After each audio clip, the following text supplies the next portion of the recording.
A service of KIBMradio.com, the Internet's home for an all-old-time radio.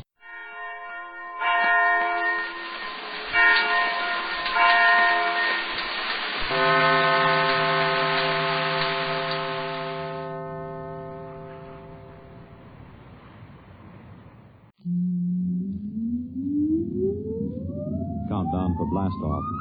X minus 5, 4, 3, 2, X minus 1, fire.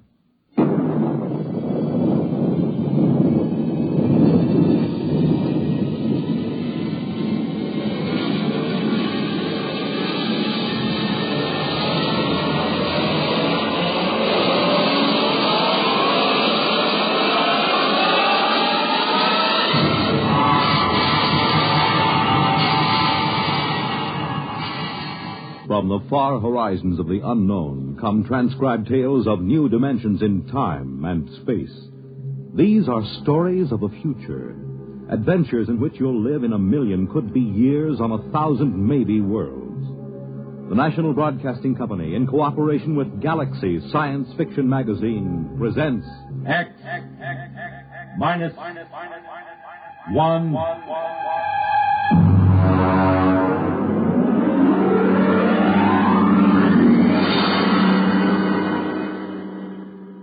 Tonight, Student Body by F.L. Wallace. Our story in 1 minute.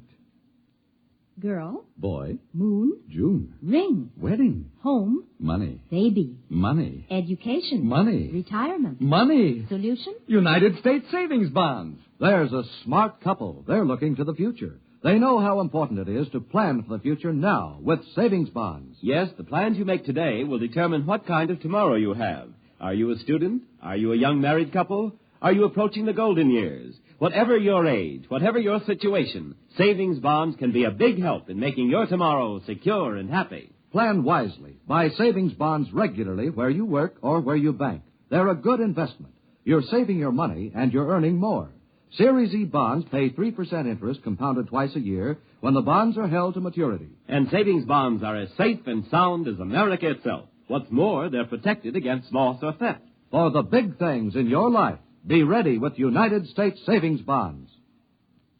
And now, Student Body by F.L. Wallace.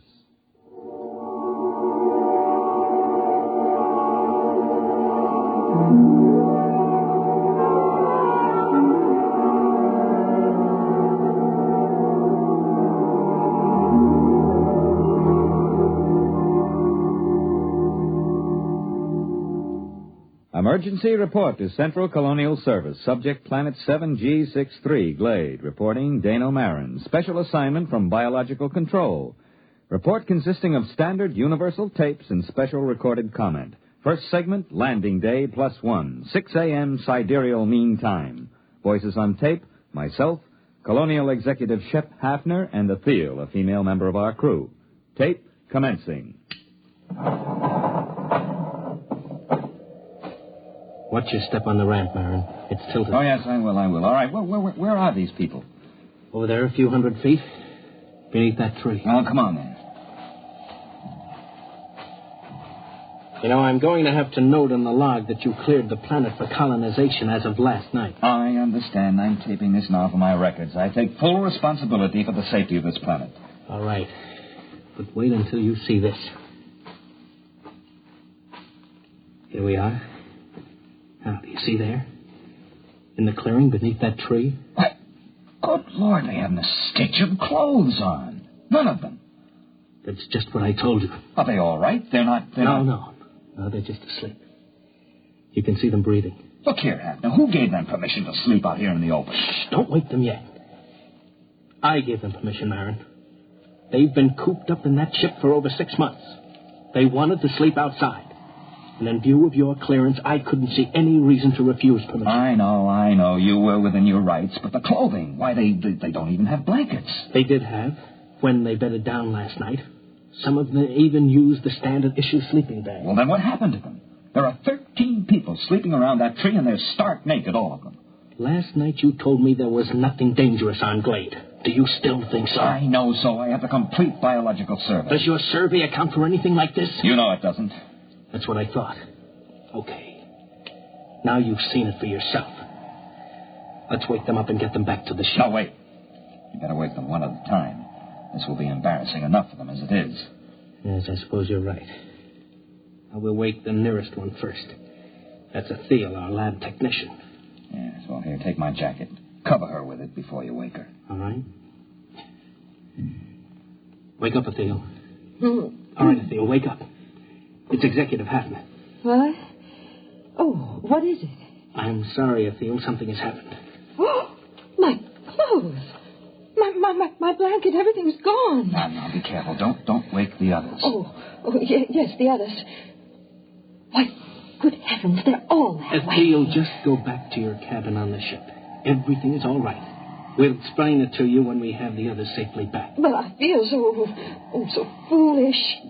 How could this happen? What's the meaning of it? Now, just get back to the ship. Your clothes back there are perfectly safe.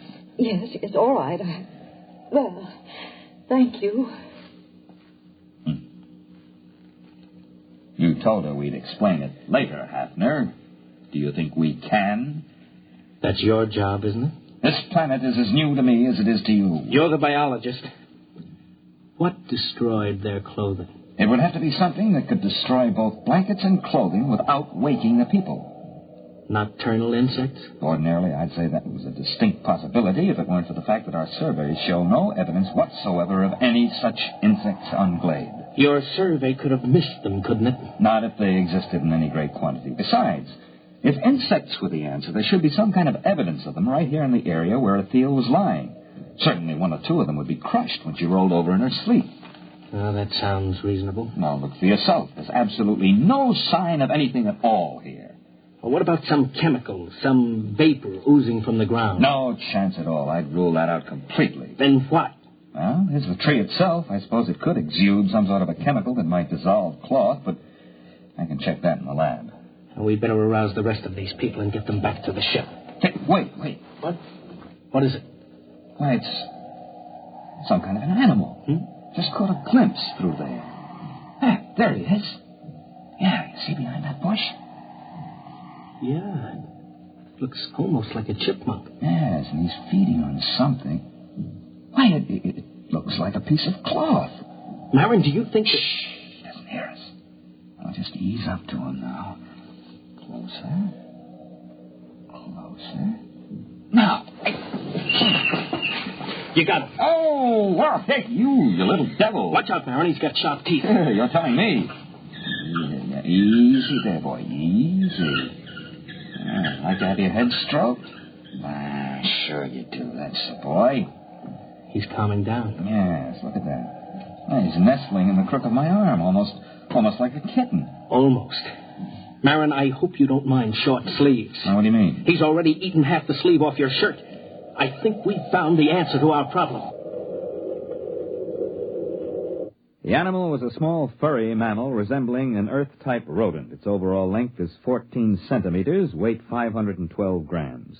Fur stringy and sparse, color a light beige, indicating no particular protective coloring. The animal was placed in a special cage in a biological laboratory aboard ship for further study. Next tape, landing date +2. Can we exterminate it? Oh, it's quite a job. How about locally? Hardly. It's ecologically basic. Look, Marin, you're from biological control. I've just got an executive's rating. Well, look, you know how control works. They send a survey ship over and record the neural currents of the animals. They get everything that has a brain, including insects, and they take a few specimens to check the patterns. Now, here's the report on Glade. The survey shows that this animal is one of only 4 species of mammals on the planet. It is also the most numerous. So if we kill them off here, others will swarm in from other areas. Yes, that's about it. There are probably millions of them around this planet. Of course, if you want to put a barrier across the connection to the mainland, you might be able to wipe them out locally. Look, Marin, I've got a tight schedule. I can't spare dirt-moving equipment for that. By the way, what do they eat? Well, as far as I can see, anything. Insects, fruit, berries. You could call it an omnivore. Now that our clothing is handy, it eats that, too. I thought our clothing was supposed to be vermin-proof. It is on 27 planets. On the 28th, we met up with a little fella that has better digestive fluids, that's all. Oh, he's eating a leather belt right now. Yeah. Are they likely to bother the crops we plant? They shouldn't, but again, I would have said the same thing about our clothing. All right, Marin, you worry about the crops. Find some way to keep them out of the field. Meanwhile, everyone sleeps inside the ship until we can build dormitories. Biological examination of omnivora posed this question. Why only 4 species of mammals on Glade? No reptiles and only a few birds. On all comparable planets, a large variety of species. Nearest Earth parallel, fossil remains from the late Carboniferous show creatures like the omnivora, but on Glade there appears to be no further evolution.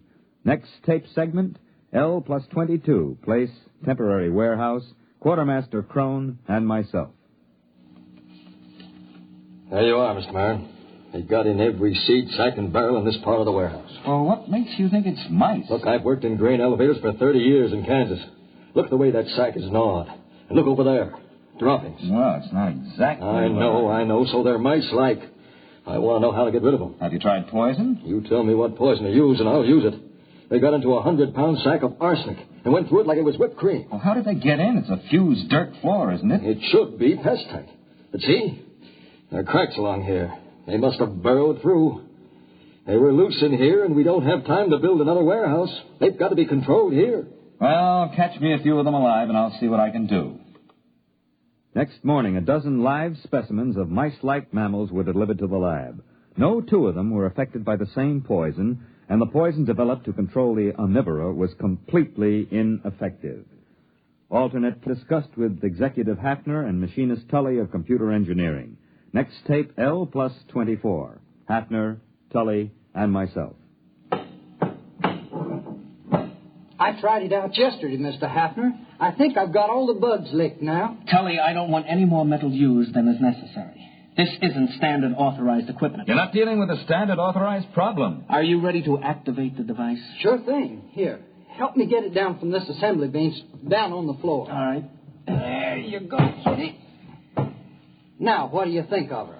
A robot cat. Well, I still think we need at least 3 of them. Mr. Marin, inventory on colonial expeditions is always short. 1 will have to do.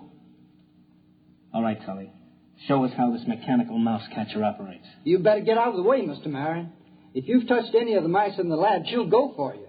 She reacts to smell as well as sight and sound. All right, Tully, start it up.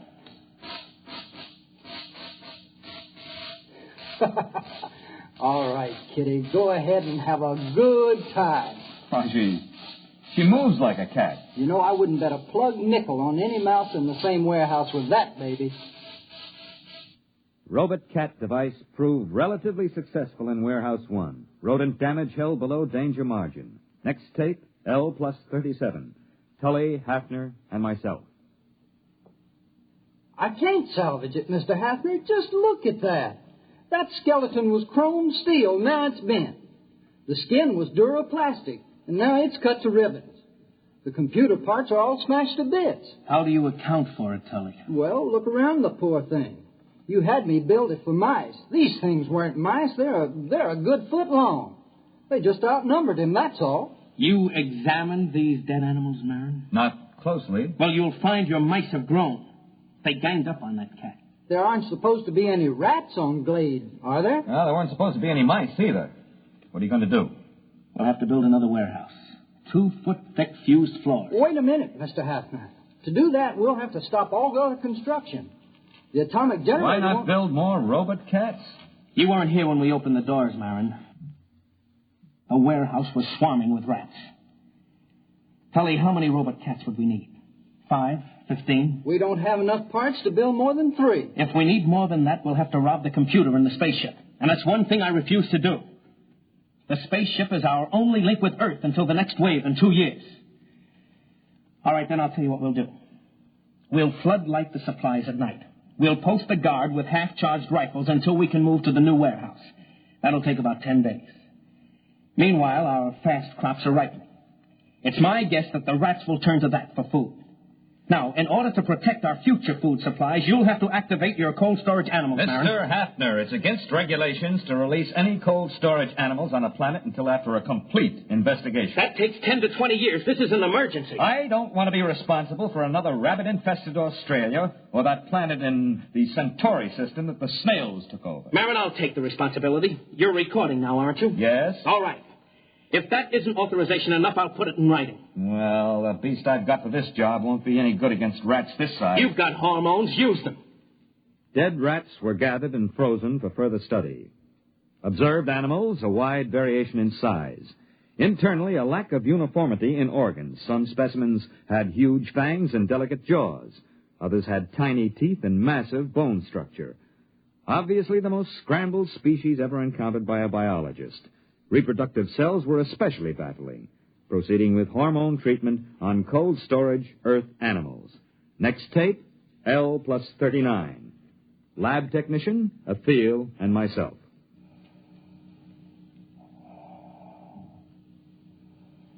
First one is coming out of it, Mr. Marin. Yes, that makes 85% viability. That's not bad. All right, fella, now take it easy, take it easy. Oh, he's a cute little fella. But he's tough. That's a wire-haired terrier. They're small, but they've been used for ratters since the Middle Ages. Do you think he's nearly ready for the hormone course? I think so. All right, first pituitary injection. Ready. All right, now, this is going to hurt just a little fella. Oh. Yeah, it's a dirty trick, isn't it, jabbing you with a needle when you're fresh out of the deep freeze? But don't you worry, fella. You'll be glad you had it. You'll stand a better chance against those rats when we work you up to about a Great Dane size. L+50, artificially enlarged terriers loosed in the fields of the fast crops. Following tape, field observation of terriers. Executive Hafner and myself.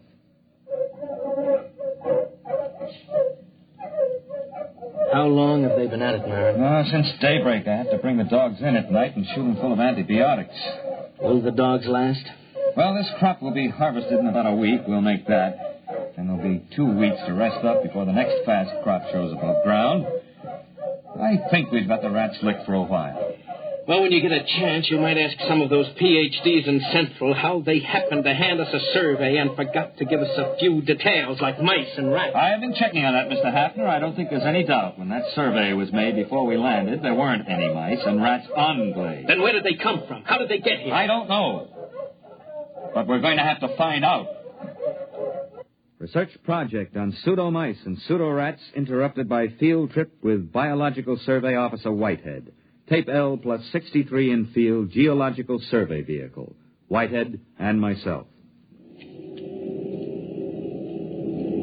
You think you got troubles? Can you read a sonar map? No. Here, look. See this scope? It reads straight down about 10 miles. I'm supposed to be out looking for oil shale, but I got kind of interested in this. Look, first few feet down, you can find fossils. After the first few feet, that's about 20,000 years, there are no fossils until you get way down here. That's about the same as late Carboniferous on Earth. Then you get the fossils again. It doesn't figure. But isn't that usual? Changes in geological eras? You don't get it, man. I'm not talking about eras. I'm talking about years. Straight down from here, 20,000 years ago, this was a desert. And then 3 years later, it was a jungle. 5 years after that, there was a glacier. Earth normal would be 50,000 years or more for a change like that. What caused it? Yeah, you've got me. Fluctuations in the sun, I don't know, but talk about changeable weather. This planet really has it. Based on accumulated data, theory developed regarding mammalian life on planet Glade. Tape L+65. Place temporary headquarters of Executive Hafner. Marin, I've got a lot of work to clear up this morning. I thought you might like to know where the mice came from. They don't bother us anymore. I have also determined the origin of the rats. They're under control. I wonder if they are, Mr. Hafner. What do you mean? Mr. Hafner, I've checked this with Whitehead. Between 100 million years and 20,000 years ago, this planet was changing violently and quickly. The first change wiped out the dinosaur just the way it did on Earth. But it kept on changing. Desert, glacier, jungle, and all this within the lifespan of a single animal. For 1 million years, this was the norm of existence on Glade. I've checked Geological Survey. The planet is stable now. Well, that's not what I'm getting at. The point is, survival was difficult. Only one species of mammals managed to come through. Now, wait a minute, Marin. There are 4 species, ranging in size from a squirrel to a water buffalo. One species. They're the same. If the food supply for the largest animal increases, some of the smaller so-called species just grow up. Conversely, if the food becomes scarce in any category, the next generation, which apparently can be produced almost instantly, switches to a form which does have an adequate food supply. The mice? The mice weren't here when we got here. They were born of the squirrel-sized omnivora. And the rats? Born of the next larger size. After all, we are environment, too, and they adapt to environment. Let me get this straight. The mutation... On Earth, it would be mutation. Here, it's merely normal evolution. These animals have no genes or chromosomes. I don't know how they pass down heredity, but they react to external conditions far faster than anything we've ever encountered. Then we'll never be free from pests unless, of course, we rid the planet of all animal life. Yeah, you mean with radioactive dust? That won't work. They survived worse. Oh, maybe we could leave the planet. Leave it to the animals. I could exercise authority under Clause 364. It's too late for that. What do you mean? We sent back the specimen ship. The animals are on Earth, too. But those specimens were in cages. Yes, but the next generation would be small enough to get out through the bars. They'll be running free in the cargoes of the spaceships. They'll land on Earth, and the first thing you know, a new mutation of rats will appear. They won't have any reason to connect it with the specimens from Glade. They won't be able to vermin-proof every building on Earth. No, we've got to stay here. We've got to study the animals here and find out how to beat them. If we can. Next tape, L plus 83. Place, Field Outpost. Quartermaster Crone, Hafner, and myself. I saw it, Mr. Hafner. I saw it. Are you sure? Yeah. You see that tree? No, the big one. The white flowers? That's the one. I saw it behind there. Can you describe it? Well, I didn't get a good... That's it. That's what I heard. It sounds like a tiger. I've heard them like that in India. You watch.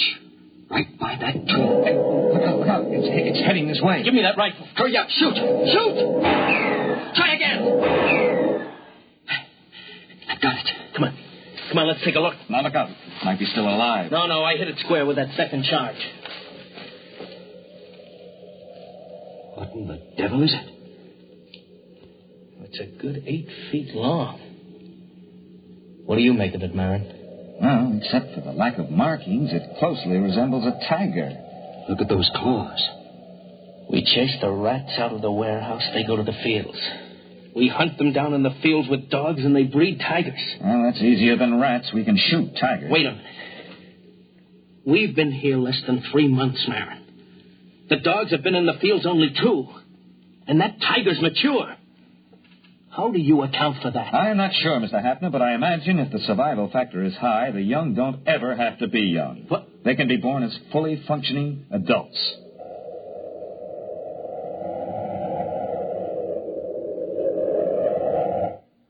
Development report. Mice under control. Field rats under control by terriers. Tiger-like animals under control with searchlight and rifle.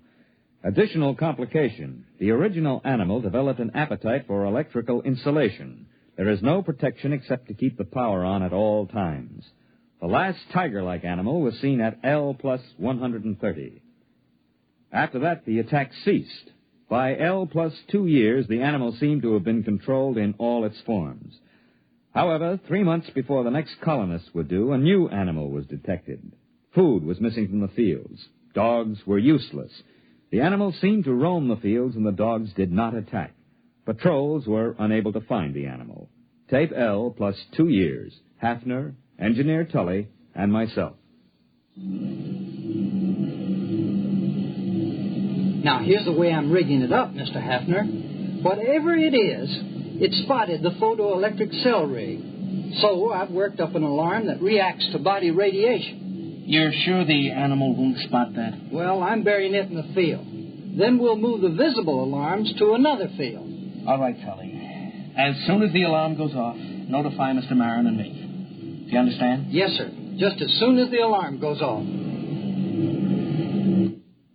L2 plus 15. Radiation alarm sounded. Place, field station, Hafner and myself.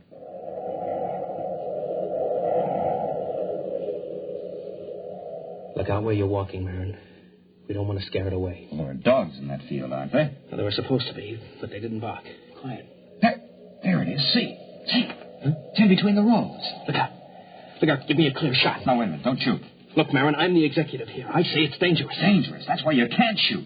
It's more dangerous than you know. Quiet. It'll hear you. We're downwind. Now, listen, Hafner. This is important. I don't want any lecture now, Marin. I don't want to lose the shot. You've got to listen. That animal could evolve mice. We stopped mice, and it brought rats. We turned back the rat and provided the tiger. All right, we stopped the tiger. Not really. There was another animal being formed. The one that's in that field now. It took the animal 2 years to create it. How, I don't know. 1 million years were required to evolve it on Earth. He's moving away. Marin, I'm going to shoot. Don't shoot. We can't destroy the animal. It's on the Earth now and on other planets. We've never even been able to get rid of our own rats. How can we exterminate this animal? All the more reason to start now. Get down and give me a clear shot. Listen. Are their rats better than ours? Will their beasts win or ours be stronger? Or will the two make peace, unite, and interbreed? It's not impossible. This animal could do it if interbreeding had a high survival factor. Don't you see, after the tiger, they bred this thing. If we shoot it down, what will come next? Look at it, standing erect. Opposable thumbs, binocular vision, a large brain capacity. This one I think we can compete with. It's the one after this that I don't want to face. Marin, it must hear us. It's looking this way. Look at it, Hafner. He's holding his hands up to show us he's got no weapon. Drop your rifle. Are you sure? Drop your rifle!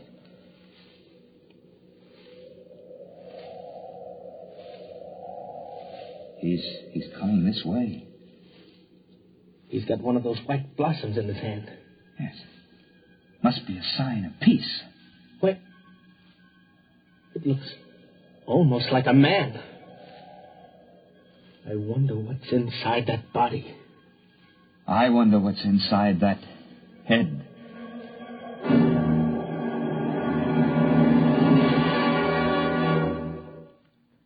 You have just heard X-1, presented by the National Broadcasting Company in cooperation with Galaxy Science Fiction Magazine, which this month features Verbal Agreement by Arthur Sellings, the story of an unsuccessful poet who was forced to ask what it was the aliens could want that was half as precious as the skins they wouldn't sell. Galaxy Magazine, on your newsstand today.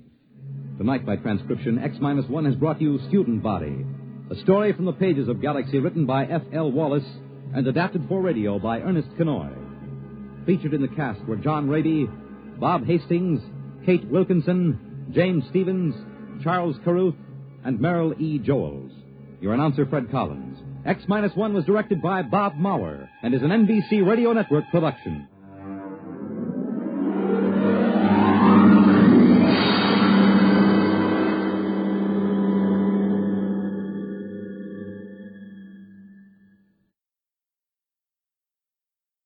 Suppose you met a man in a tavern and he told you quite seriously that he wasn't a man at all, that he was the last Martian left alive. Well, that's what happens to a newspaper reporter next week when he is sent out on what appears to be a routine crank story. What happens next, though, is very far from routine, as the interview leads to a whole succession of astonishing events. The story is The Last Martian by Frederick Brown, next week on X-1. The Fisher Body Awards to Teenagers will be made tonight on the NBC Radio Network.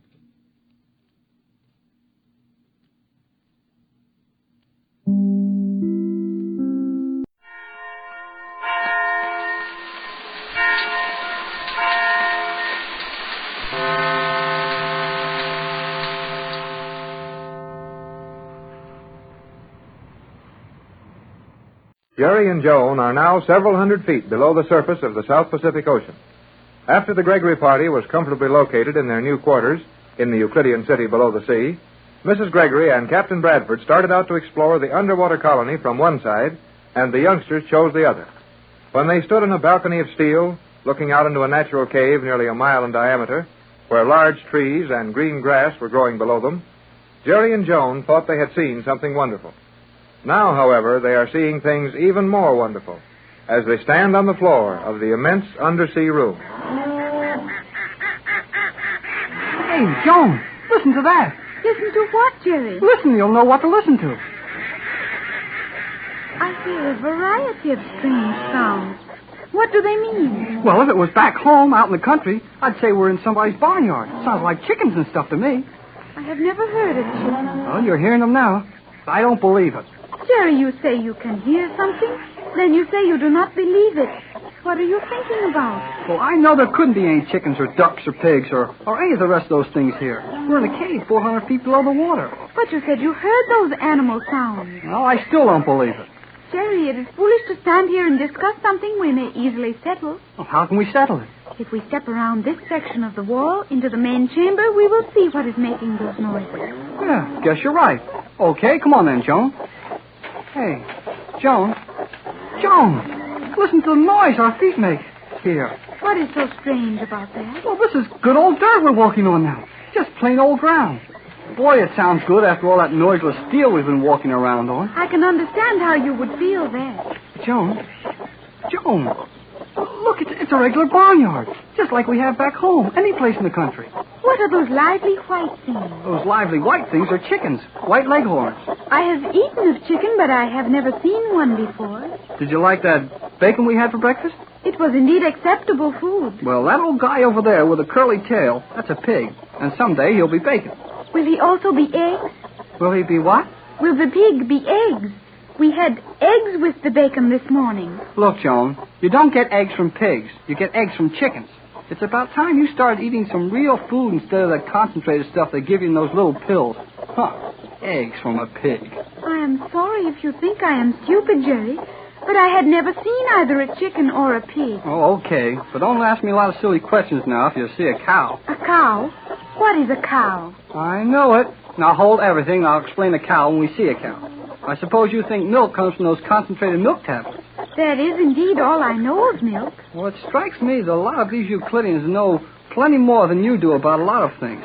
Somebody's been living down here and taking care of all these animals and birds and stuff. Jerry, what is stuff? Oh, stuff is, well, when you're talking about something and you mean a whole lot more that's pretty near the same thing, well, that's stuff. A larger quantity of nearly the same thing. Hey, look who's coming.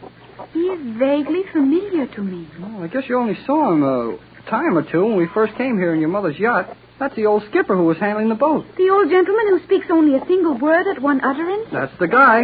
And he's got some funny-looking clothes on. Looks like he's working here. That is indeed the Euclidean laboring dress. Well, back home, we'd call them overalls.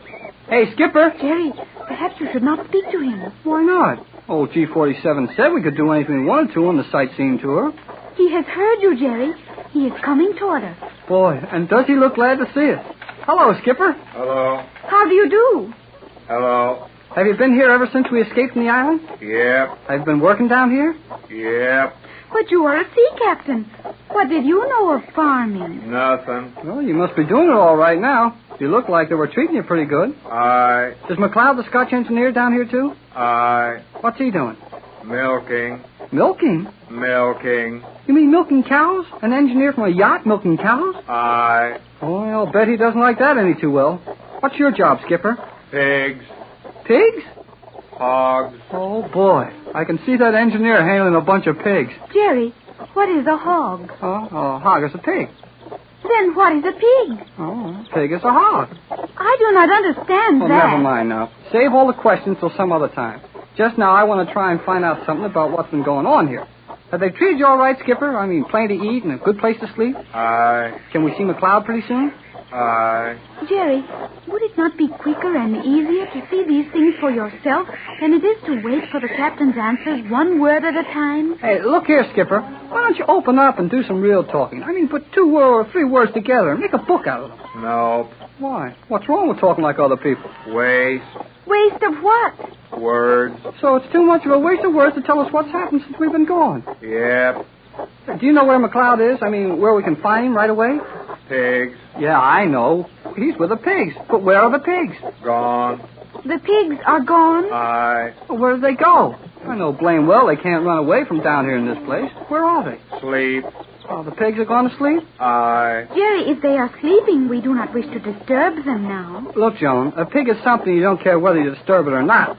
A pig can sleep any old time. A pig, well, a pig is just a pig. Possibly, but the skipper says the pigs are asleep. And I believe he means we cannot see Mr. McLeod, who is caring for them at this time. Is that not correct? Aye. Well, of all the blame nonsense I ever heard of, I can't visit the guy who's watching the pigs because the pigs are sleeping. Fine thing this is. It's a wonder the chickens aren't taking a little nap. Feeding. Oh, you're feeding them now? Aye. I should like to see that, Jerry. I have never seen a chicken eating. No. No, what? You mean we can't watch you feed the chickens? No. What is the objection? Orders. Orders? Regulations. Regulations. Boy, I pretty nearly had you there. That word's long enough to count for two. May we see them closely at some other time? Aye. Hey, Skipper, come back here. Busy. Oh, I like that. He's the old skipper, one of your mother's and Captain Bradford's best friends, so stuck on his job feeding Euclidean chickens that he can't even stop to talk to us. Perhaps he is only executing orders, as he said. Well, maybe, but it wouldn't hurt his old chickens any if we watched him feed them. Have you thought that G47 may have some secret regarding the feeding that you may not see? Oh, I suppose so. Well, come on. The old skipper's closing that gate, so we might as well walk around the edge of this place and, well, see if we can get a look at a cow without spoiling her game of checkers or whatever they have the cows doing here. Jerry? Yeah? Do you not see how very final all this is? Final? What do you mean? That old gentleman you call the skipper. He is of your world, a good and loyal friend of my mother's. Oh, sure he is. Why? Yet his appearance is that of a man who is very happy, quite content with his lot, satisfied with this life. Yeah? Well, I guess he didn't seem very excited about seeing us, but then he never gets excited about anything. I meant more than that, Jerry. He is intelligent, has seen much of the world, and knows what various things are worth. Yet he is content to remain in Euclidia. What are you trying to say? I am afraid that may happen to all of us, Jerry. Is it not entirely possible that we may all find life here so pleasant that we will not want to leave it? Mother and the captain and yourself may be quite willing to give up the world you have always known. And I will have to be content with the brief glimpse I had of that world. Oh, don't worry about that, Joan. I'll never like this place so well that I won't want to get back home. I wish I could believe that, Jerry. Well, I mean it. I know you mean it at the moment, but we do not know what wonders we may see here, what comforts may be provided for us. Will we ever go back to your world, Jerry? Now, quit worrying about things like that, and let's find out more about these big caves. This one looks like it's the farm, the country part of Euclidia. Where are the rest of the caves the girl commander told us about? When we were up on the balcony, I could see the opening into one of the other rooms.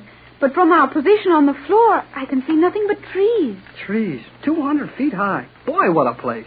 And on this side of us, the artificial steel wall of the chamber. And now we're back in that noiseless steel again. And I suppose a lot of this spooky Euclidean stuff will start happening. Oh, I knew we couldn't have pigs and chickens all the time. Must you walk so rapidly, Jerry? Well, why not? There's nothing to see around here, and I'm in a hurry to get where I can see something. You will see a great deal. Gee whiz. G47. Where did you come from? That is not important. You will follow me. Oh, okay. Come on, Joan. No.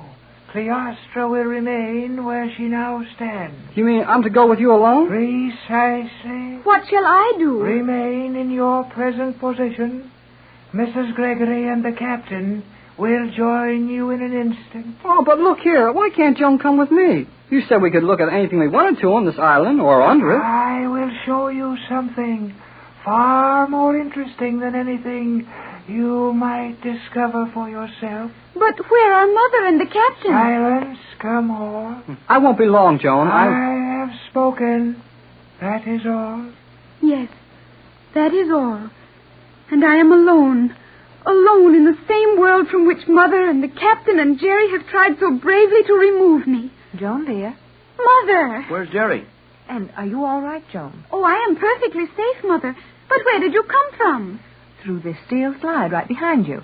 Why, it's invisible now. Why, sure it is. Once you pass through a door in this place, there's no chance to find it again. But where's Jerry? G47 just stepped through another of those noiseless steel panels and ordered Jerry to accompany him. What was he going to do with Jerry? That I do not know. Oh, probably ask him a lot of questions.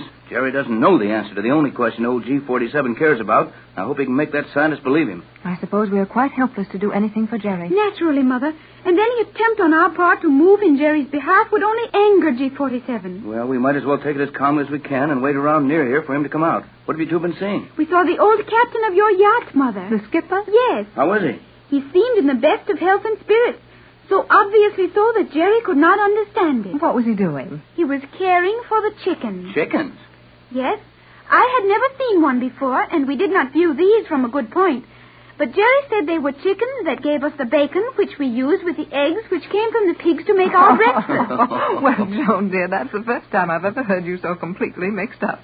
But I believe we understand. You mean that they have chickens and pigs here? Just beyond this soundproof wall. Jerry and I saw and heard them from a distance. And the old skipper is caring for the chickens. What a task for an able seaman. But you say he seemed to enjoy it, Joan. He did indeed. Of course, it is difficult to question him, as he will only speak a single word at one time. But he excused himself and left us very calmly to attend his chickens. Tex, can you imagine such a thing? I can't, unless it would be McLeod milking cows. As to that, I could not say. But he is attending the pigs. Tex, McLeod and the pigs. A marine engineer and his skipper playing nursemaid to the pigs and chickens. No wonder Jerry looked surprised when he heard that.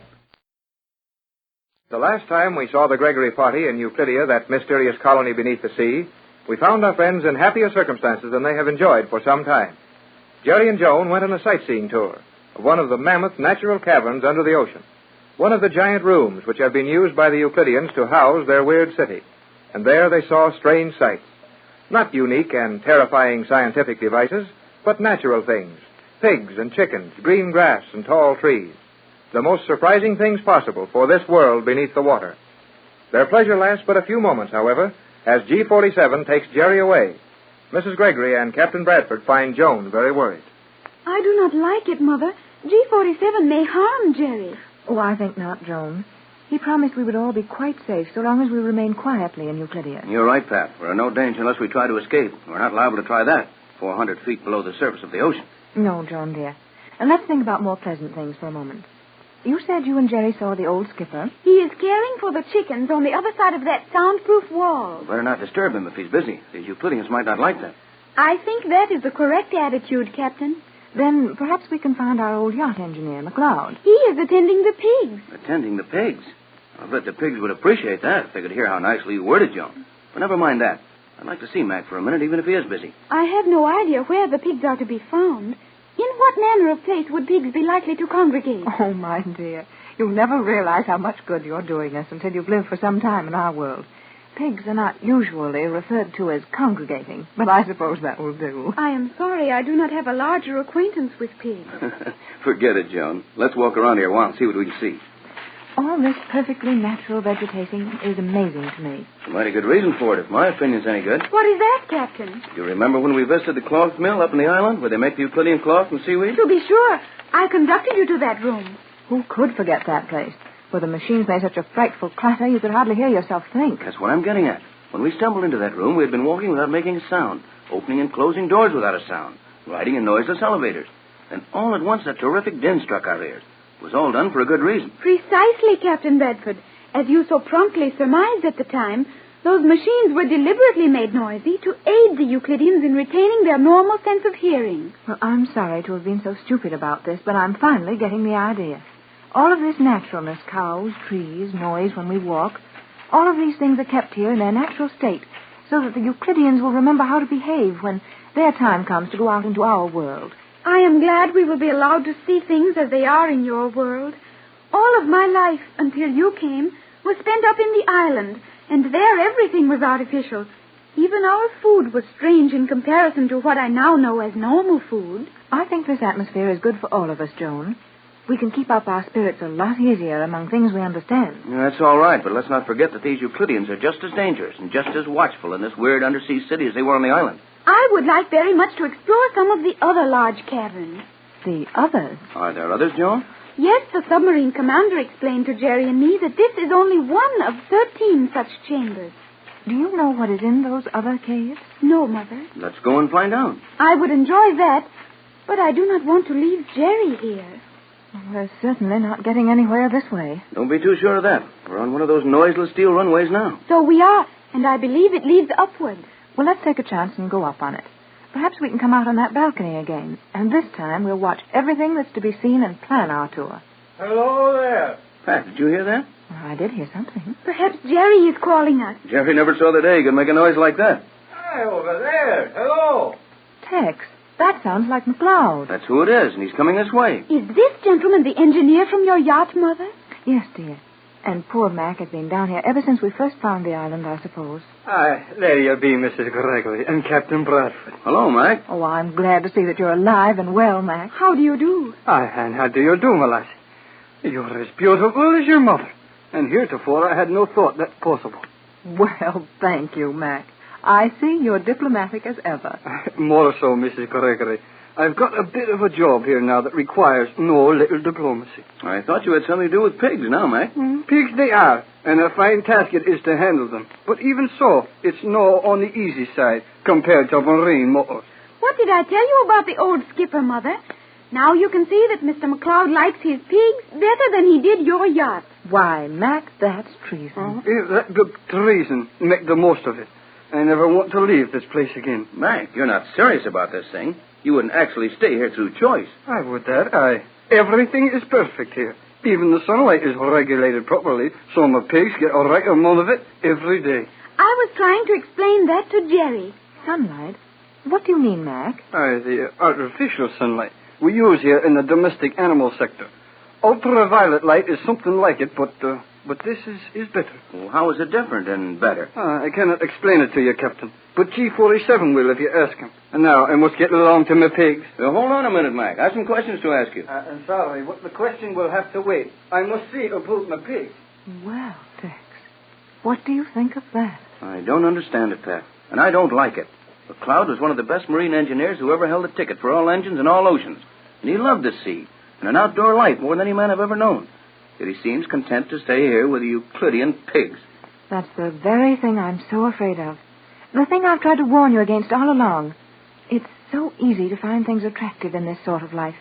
Yet we know it's wrong. The whole purpose of this hidden colony is wrong. And we must keep ourselves from liking it, no matter what we have to do. I do not understand you, Mother. This part of Euclidia is exactly like your world. No, it isn't exactly like our world, Joan. And I think I know what your mother means. This artificial sunlight apparently has the same results as real sunlight. But it isn't real. Oh, nothing here is real. Did you say nothing? Oh. Well, where did you come from? From whence did the heavens come, or the sea, or the sands of time? Well, who are you? I'm called Cheops, the builder. This is getting back into my ancient history days. I thought they found your tomb in the center of the Great Pyramid. That was Cheops the First, whom the Egyptians called Khufu, from the building of the first or Great Pyramid 5,000 years ago. The blood of Cheops has come down through the centuries, until now I, Cheops, the builder of Euclidia, stand before you as the architectural wizard of the world. I'm beginning to understand your position here. In your modest way, you are letting us know that the responsibility for the marvelous construction in this weird colony rests on your shoulders. No, only a fool would carry a burden on his shoulders. I carry them with my intelligence. Well, maybe you're right, but there must have been some strong backs and willing shoulders somewhere along the line when all this construction went on. Now we reach the point which caused me to appear before you. I was studying in my laboratory behind this wall when I heard your careless remark. If we have been mistaken in the nature of our conversation, the fault is entirely mine, Cheops. My mother and Captain Bradford are not familiar with Euclidean regulations. Silence, Cleostra. You needn't shout at her like that, and we need no apologies. What is the reason for appearing out of nothing and giving us your history? Careful, Pat. You need not warn the lady, Captain Bradford. There is little harm in the desperate prattle of one who is driven to nervous expressions of complete helplessness. We're not helpless. Please, Mother, it will avail you nothing. You have not forgotten your Euclidean training, Cleostra. Now, if you will allow me a period of silence, I will correct your erroneous impression as to the reality of certain things in Euclidia. We feel that the whole thing is mighty unreal. You'll never change that impression. You may change a great number of your opinions while you are on Euclidia, my precious captain. You have said that your sunlight was not real. We know it isn't. Sunlight doesn't penetrate 400 feet of water and the rock and steel roof and walls of these caves. You see all about you evidence that our sunlight We'll do everything that can be done with the light and heat of the sun. Yes, we see that all right. But what will the effect of this artificial light be on future generations? How long can you sustain life under these conditions? That you must ask Thales, as the production of electrical energy is within his province. However, for your immediate information, Thales has established the fact that this light in which you now stand will prolong the span of human life to well over a century. Tex, do you suppose that's possible? Well, we sure can't prove that it isn't possible. I have heard the scientists speak of experiments along those lines, and they have been most successful. Precisely. As for the reality of the construction around you, these arches, palaces, bridges, and walls, which I have designed and created, will retain their present form and usefulness for a period of 50,000 years. 50,000 years? How can you prove that? You are a man of science, are you not, Captain Bradford? Well, I thought I was until I came here. At least you will recognize the value of one of my construction materials. I have unearthed the greatest secret of the ancient engineers. I have tempered copper. Tempered copper? But scientists have been trying that for thousands of years, and they've all failed miserably. You will enter my laboratory. I wish you to see a little experiment with the tempered copper. Enter. And just as easy as that, the door is open for us. I suppose the plain wooden floor is for the usual purpose of keeping in tune with the normal things in our world. Precisely. You, Mrs. Gregory, will stand there. You there, Cleostra. Now, Captain Bradford, will you step over here with me? That's a sheet of copper foil you have there, isn't it? No. Foil is much heavier. This sheet of copper leaf is 1/10,000th of 1 inch in thickness. Well, that's getting it thin, all right. But how can you temper a sheet of copper so thin it's practically transparent? The secret of the ages must remain my secret. Now, Captain, I have mounted a similar square of copper leaf in this heavy wooden frame. I will place the frame on these 2 supports, so, and ask you to feel that copper. Why, it's so delicate that it quivers under the touch. Precisely. Now will you be so good as to stand on it? Stand on it? Stand on that sheet of copper, which is so thin you can see through it? Precisely. Stand on it. Okay, but don't blame me when I fall through. Mother, the captain is standing on it. Tex, it's not real. You're not actually standing on that sheet of copper. Yes, I am. I'm standing right in the middle of a sheet of copper 1 yard square and 1/10,000th of an inch thick. And it doesn't even quiver. Perhaps you will realize, after this little demonstration, that Euclidia is a very real place. And before you attempt to dispute any statement of mine in the future, it would be well for you to remember that my knowledge is as old as the pyramids and as new as tomorrow.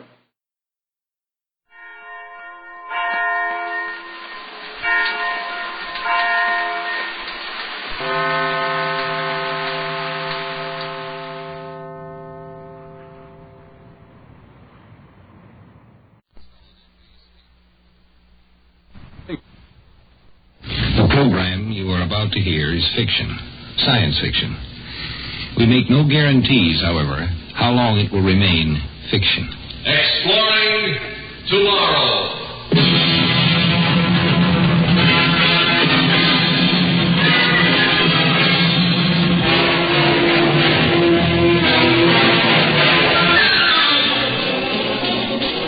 And now here is your guide to these adventures of the mind, the editor of Astounding Science Fiction magazine, John Campbell, Jr.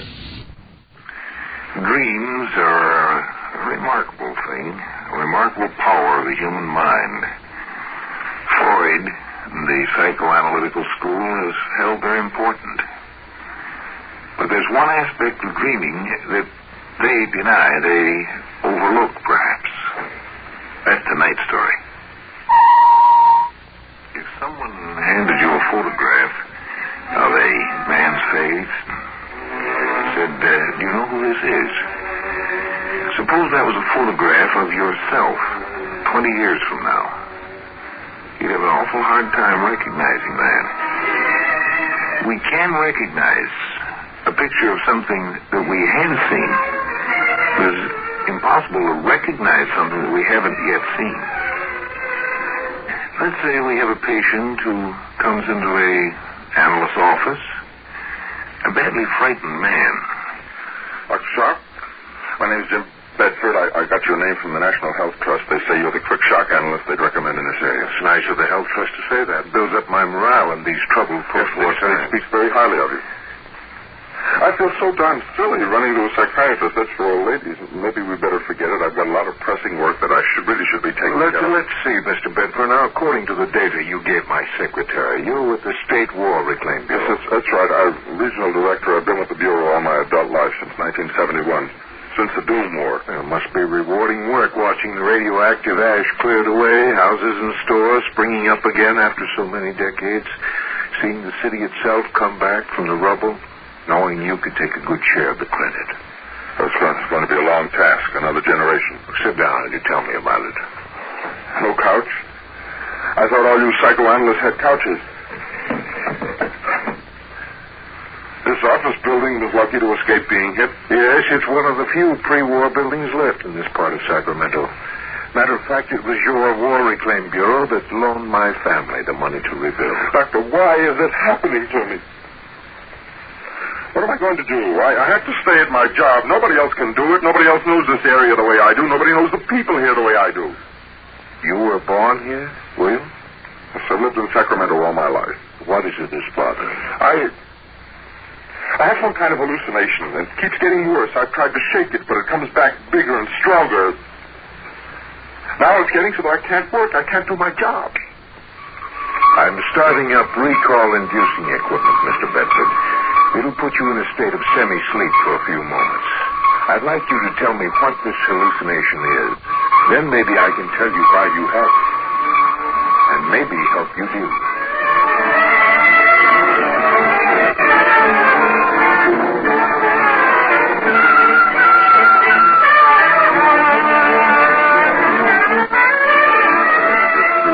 Damage inventories. Must be 1 million of them stuck in the basket today alone. Oh, I ought to quit and go to bed and get some sleep. Where's the report on that mutant rat they've been killing? One that spins webs. Better okay the extermination program. Poisoned grain probably be best if it eats grain. Probably have to ask for federal aid. Not enough funds to do the job right. Oh, I'll okay the extermination and hope they can raise the funds. It's bad enough to have ordinary rodent infestation. Plague carriers, the worst possible sanitation menace. Menace? Huh? Oh, it's you, Giller. How did you get into my apartment? Front door was unlocked. I'm sorry to interrupt your work. Well, I was about to stop. What time is it? Past midnight. You want a beer? I'm going to have one. Siphoning valuable grain off to make beer in these times of need. Must be nice to be a big wheel and have luxuries. Your own stove, refrigerator. You know, I haven't had beer since last May. You'll survive. You've always managed to. Trade some of that black market coffee of yours or some of those eggs from your chickens. You know, we lost all our chickens. That blood disease from the old H-bomb blast. Take a look at this. Your application for aid? Turned down. I know. Why? Don't ask me why. Oh, okay. I'm the responsible person. I turned it down. You and I have been friends since we were kids. So what? You get a kick out of it, lording it over the people you've known. People who were something in the community before the Doom War. People you had to look up to and say sir to. I'm sorry about your poultry farm. I'm sorry for all the poultry raisers, you included, and the beef raisers and the walnut growers, but certain things have to be rebuilt before others. Heavy industry comes first. Factories, steel and cement and fuel producers, synthetic fabric. We're your people. Good night, Giller. Write me a letter on the proper form. I'll talk to you in a few days about my application for aid.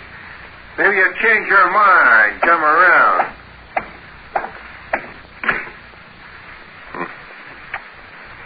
Giller ever got that farm going, he'd be the biggest black market operator in California. $5 a piece for grade A eggs, and he knows where to get it. Everybody trying to swing a deal, make money, cash in on people's hunger. I wonder if he's really gone, or if he's hanging around outside. People like him get on my nerves. I better go see. Make sure.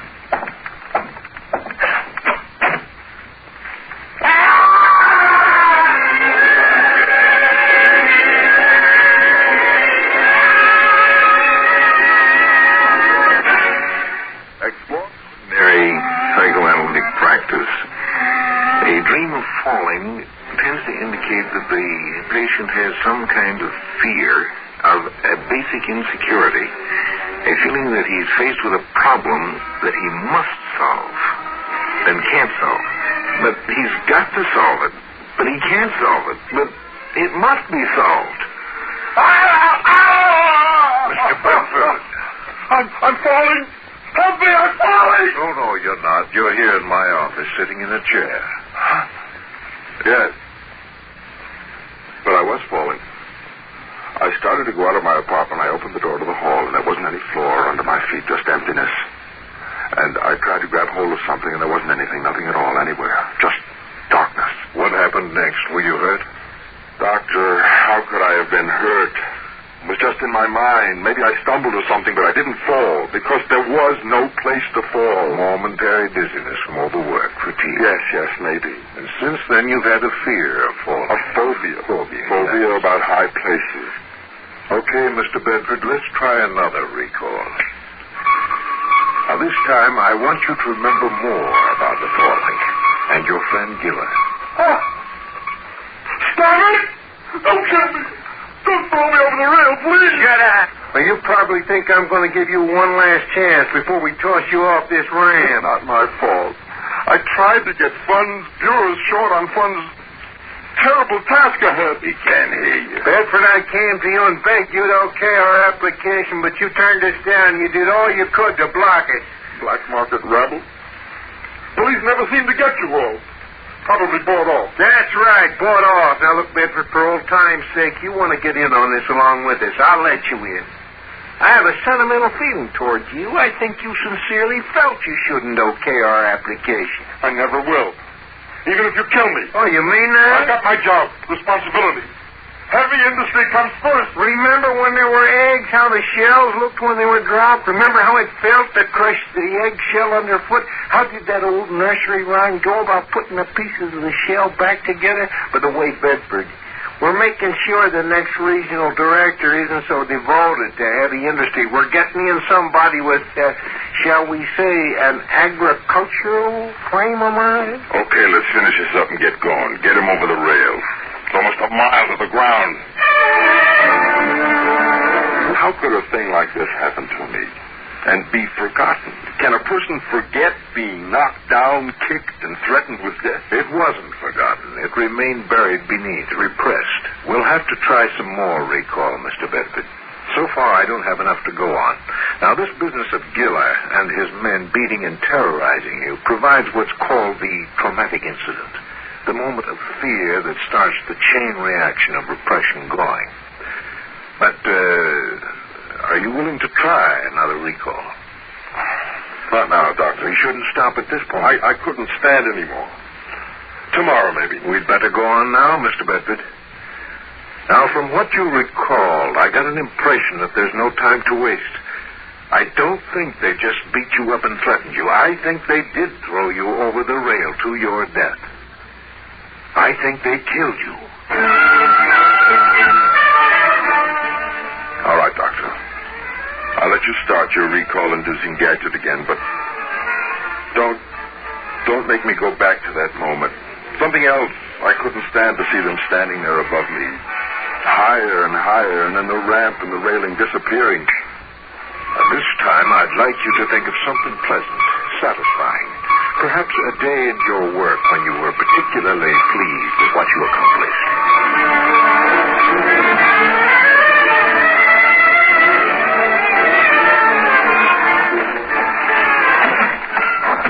The public baths. Kids splashing around, lots of hot water. Wonder how many of us would be dead by now. Dead from contamination from the perpetual fallout if we hadn't built those huge pools and fountains over there. It's the hardest decision I ever made. I felt like a lunatic, giving them the go-ahead. A lot of people were angry about that. But after I saw the figures from the Anti-Radiation Committee, it had to be done. No matter how many people got angry. I know my duty. It's to the whole people, not a few special groups here and there.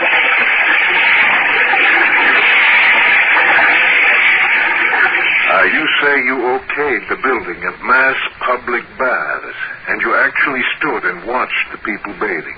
That's right. Togas, like ancient times. Mr. Bedford, I want you to listen to me carefully. I have something important to say to you. What's wrong, Doctor? Well, as a licensed general practitioner, I've been interested in the idea of public baths as an anti-radiation measure. In my opinion, it's a sound idea. But the proposal hasn't yet been put through. No baths have been built. It'll be at least 5 years before the baths can be put into operation.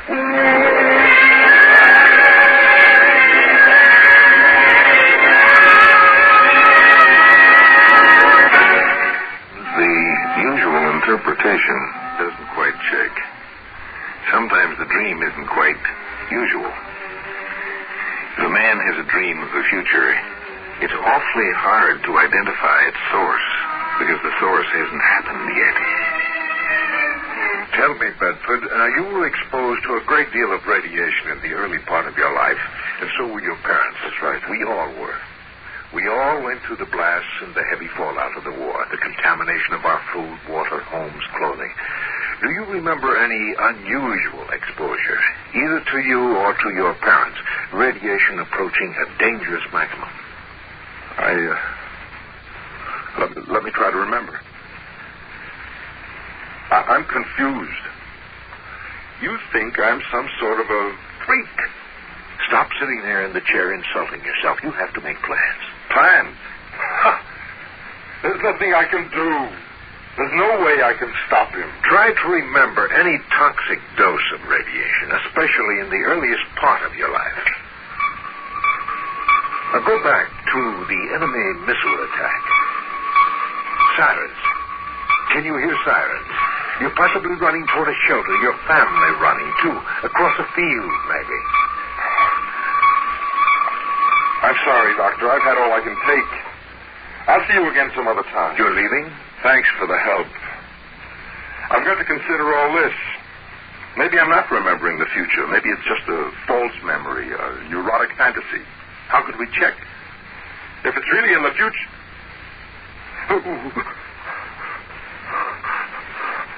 What's the matter? I can't get up. What? I can't stand up. I'm afraid I'll fall.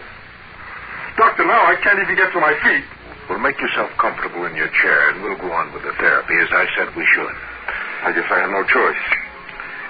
Now, you know what we're after this time. At some point in your life, you apparently were exposed to a near-toxic dose of radiation.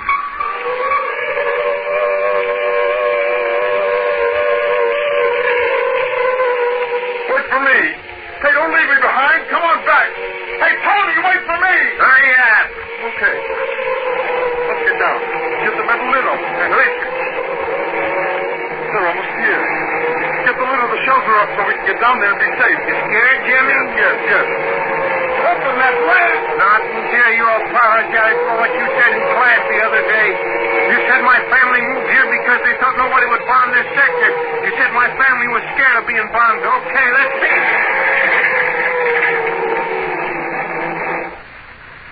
Yes, I remember.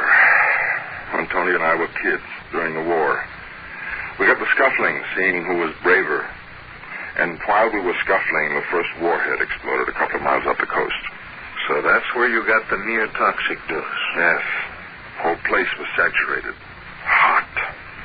They had to rope off the rubble, close the roads. I was in the hospital for a month, down in the underground medical wards along with the real casualties. Weren't you a real casualty? No, I wasn't hurt. They made all the tests. They found no sign of tissue damage, blood count okay, bone marrow unaffected, no cancerous formations. But now you know you were affected.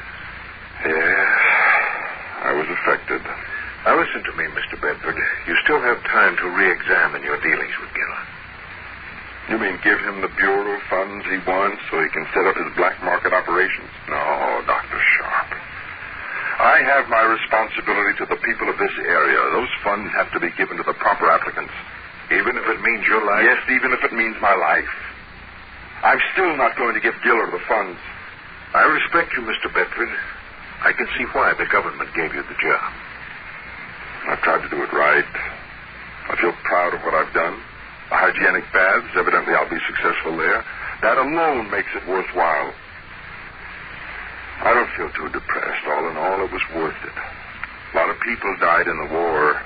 My death comes a number of years later, but, well, I can possibly consider it as a bona fide war death with honor. Hey, look, I can stand up now. I'm on my feet. Bringing up that material about the radiation exposure must have done it. Do you intend to come back again and see me?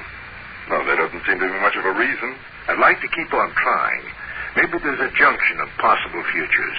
Some point in time at which we can deflect the future that's waiting for you. Oh, I'll think about it. All right, Doctor. And thanks a lot for trying.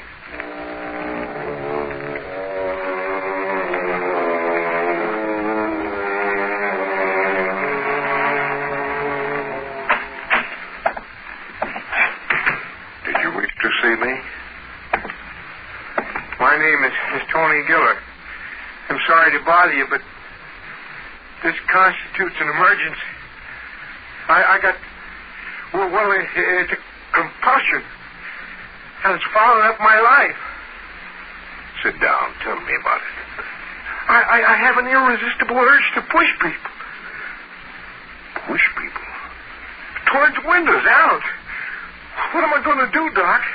There was a little shrimp of a guy I pushed once, and one day a girl was standing ahead of me on an escalator, and I shoved her. She was injured. I'm afraid I'll eventually kill somebody someday.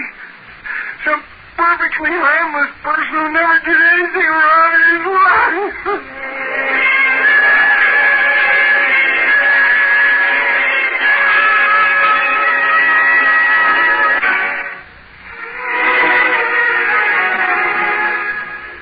The stone is never afraid of anything. The stone has no sense of futurity, no sense of a future to control. Wherefore, it has no fear.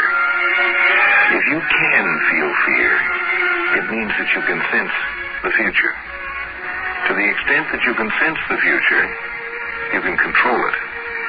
You don't have to be stuck with any particular future. If you take the trouble to dream about the future, then you have a chance to do something about the future. If you don't like atomic wars, you have a chance to do something about it, provided you dream that it's there. Nightmare or not, you have a chance to do something.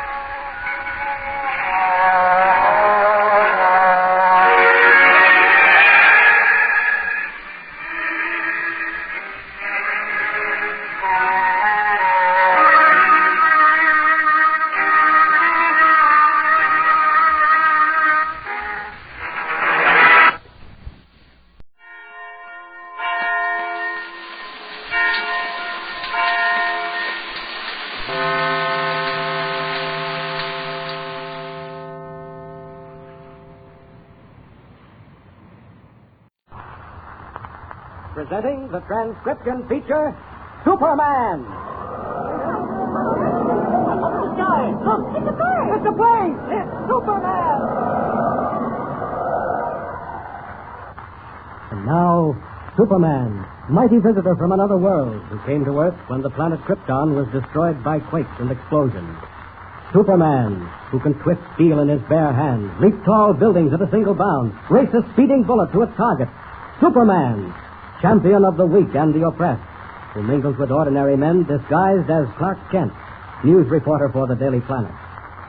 For some time, Editor Perry White of the Daily Planet has been promising Clark Kent a vacation. So when Major Evans Dover, noted explorer and archaeologist, invited the young reporter to accompany him on an expedition to uncover further Mayan ruins in Central America, Editor White told Kent to go along and to consider the trip as a holiday. As our story opens today, Major Dover and Kent are flying southward in a big amphibian plane piloted by Jack Corboy, Dover's pilot. Below them, a wild river winds its way through the dense jungle of Central America. Listen.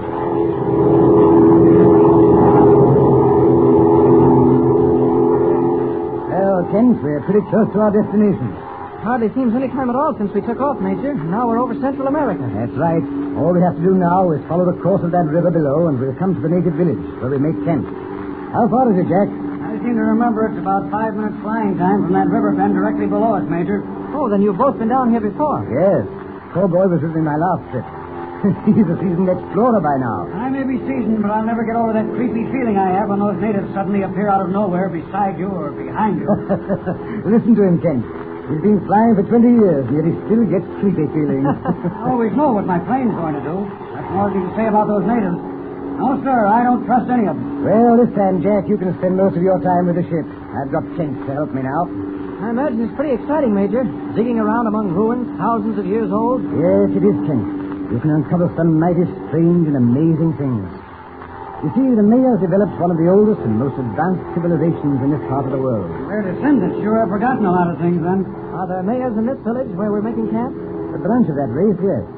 But as Corbett hinted, they're not nearly as civilized as their ancestors were. As a matter of fact, they can be a pretty vicious lot. Hey, they're not cannibals, are they? Oh, no. I guess they used to be headhunters. But since white expeditions have been coming to this part of the country, they've tamed down a lot. In fact, some of the more intelligent of the natives speak a sort of broken English. But you've got to keep a sharp eye on them all the time, Mr. Kent. Do they object to explorers investigating the ruins, Major? No. Not as long as we keep away from their sacred temples. I see. As a matter of fact, they're rather interested in seeing what we dig up. But the minute you start monkeying around with their pet gods and goddesses, look out. I imagine, then, that you don't tackle any of the sacred temples, eh? Well, I'm mainly interested in Mayan art and record and, well, you know, that sort of thing. What was the cause of the trouble you had with that native high priest the last time we were down, Major? I guess he thought I hadn't given him as valuable presents as I gave the chief of the tribe. But I'll make up for it this time. I brought along plenty of needles and bright-colored cloth and tobacco. So we should get a royal welcome. I sure hope so, because I've promised my editor a series of stories on this Mayan country. I'd hate to have to pull out before I got the material. Oh, we won't have any trouble, Kent. If we should decide to have a look at any of their sacred temples, we'll be very cautious about it. There's the village up ahead, Major. By George, that's right. Look over there, Kent. You can see the tops of one or two of the highest temples rising above the trees. Where? Ahead and to the left, you see? Oh, yes, I see them. Is that smoke coming from the native village? Yes, we'll land on the river, then moor the plane to a tree on the bank. I suppose we'll make camp as soon as we land. No, the first thing we'll do is pay our respects to the chief of the tribe and distribute gifts. Oh. I hope that old fire-eater Kamado is passed on to his ancestors. Cowboy means the high priest, and I must say I agree with him. But I'm counting on Casso still being chief. He was very friendly. Well, what do you do, Major? Hire natives to help you with your excavations? Yes, I give them each a yard of colored cloth a day, and they work themselves to the bone for me. When will we start excavating? Oh, up to tomorrow. Today we'll visit the chief, arrange for native labor, and set up our camp. Then I'll take you out among the ruins to have a look around. Well, that'll be fine, Major. I'm mighty anxious to see them. Hang on, men. We're going to circle for a landing. My golly, this looks like it's going to be an adventure.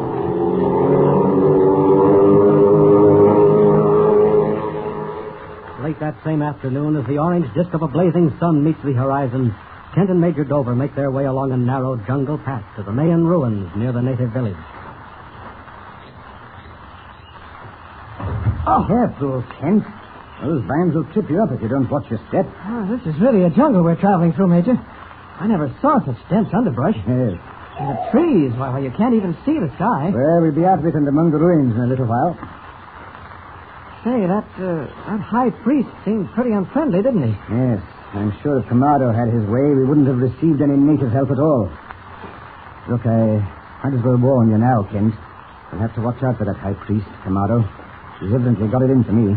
I'll watch him carefully, Major. Now, look ahead of you, boy. Oh, what a sight. There you are, Kent. You're looking at the ancient Mayan city of Apakapo. Good heavens, I had no idea it would be like this. And say, some of those buildings don't look like ruins at all. That's right. Perfect state of preservation. Look at that temple over there to your right. Oh, Major, that thing must be at least 100 feet high. That's the Temple of Warriors. Come on, we'll get a better look at it. You mean to say that's been excavated? Well, not entirely. You see, it was built on a sort of pyramid, the top of which has been cut off. Oh, one building built on another, eh? Yes. It's the buildings underneath that we scientists are interested in now. Uh-huh. Here.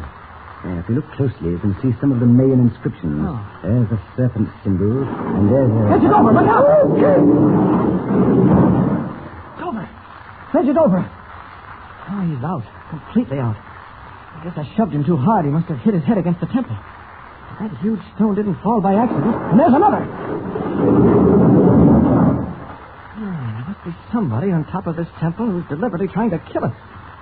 I think it's time Superman took a hand. Dover will be unconscious long enough for me to investigate at the top of the temple. Up, and away. Yeah, that's the neighbor of the roof. He's getting set to roll another stone down. See. Too late, my friend. Down to the roof. Down. Here, you. Don't try to run away. Oh, you want to fight, do you? All right, how's this? Oh, no. You don't get away. I want to talk to you. No, great white bird. No harm. I won't hurt you if you talk. Why did you try to kill us? Who told you to push those stones down on us? Kimado say, kill. The high priest, eh? Why does he want us killed? No, tell. Oh, yes, you will, or I'll... No, Kimado. What about Kimado? Kimado say, you come take Goddess Ashta. Kimado say, Goddess Ashta is... Poison dart. It killed him instantly. Poor devil, he was just about to tell me something important. Well, we'll go after that dart thrower. Oh, that's Major Dover. He's come to. No time now to catch that dart thrower. I've got to get back before Dover sees me. Down the other side of the temple. Down. Kent, where are you? Kent. Here I am, Major Dover. Are you all right? What happened? Where have you been, Kent? Oh, there was a native on top of this temple hurling huge stones down on us. I saw the first one coming down, and I shoved you aside just in time. But as you fell, you struck your head on the temple wall, and it knocked you out. You say a native hurled stones down on us? Yes, deliberately. How do you know? Well, I saw him. I ran around to the other side of the temple and caught him just as he came out.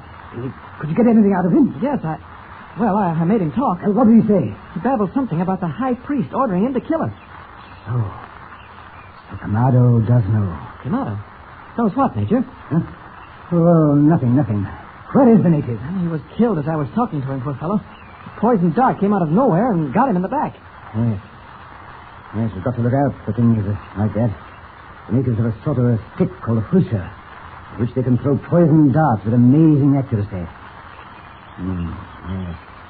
Major Dover, why should the high priest want to kill us? Huh?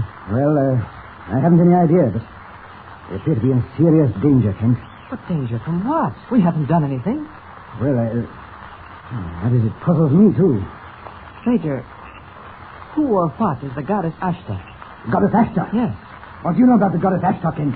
Nothing. Why are you so excited, Major? Where did you hear of the goddess Ashta? Well, the native I caught mumbled something about Kimado, the high priest, saying that you had come to take away the goddess Ashta.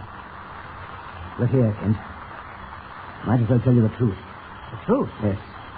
I told you I'd come down here to uncover further Mayan ruins. But that's not the entire purpose of this expedition. What do you mean? I asked you to come along with me because I needed a resourceful young man. One who wouldn't be afraid to meet danger. Major, you're talking in riddles. Kent, I'm down here after one of the most amazing and unbelievable wonders of the modern world. Oh, what's that got to do with this goddess Ashta? Well, let's get back to camp first, and I'll tell you. Every minute among these ruins is dangerous. Yes, I'm beginning to believe that. I'll tell you this much now, Kent. If we're successful, we'll both become world famous. But death will be lurking behind every jungle tree, around the corner of every temple and building as long as we're here. Hey, Scott, Major, what is all this? It's a gigantic gamble, Kent. The stakes of fame or death. Come on.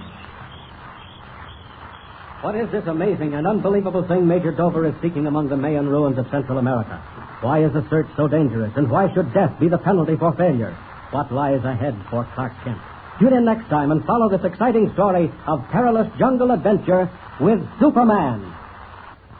And remember, tune in the next thrilling installment of the transcription feature, Superman. Up in the sky, look! It's a bird! It's a plane! It's Superman!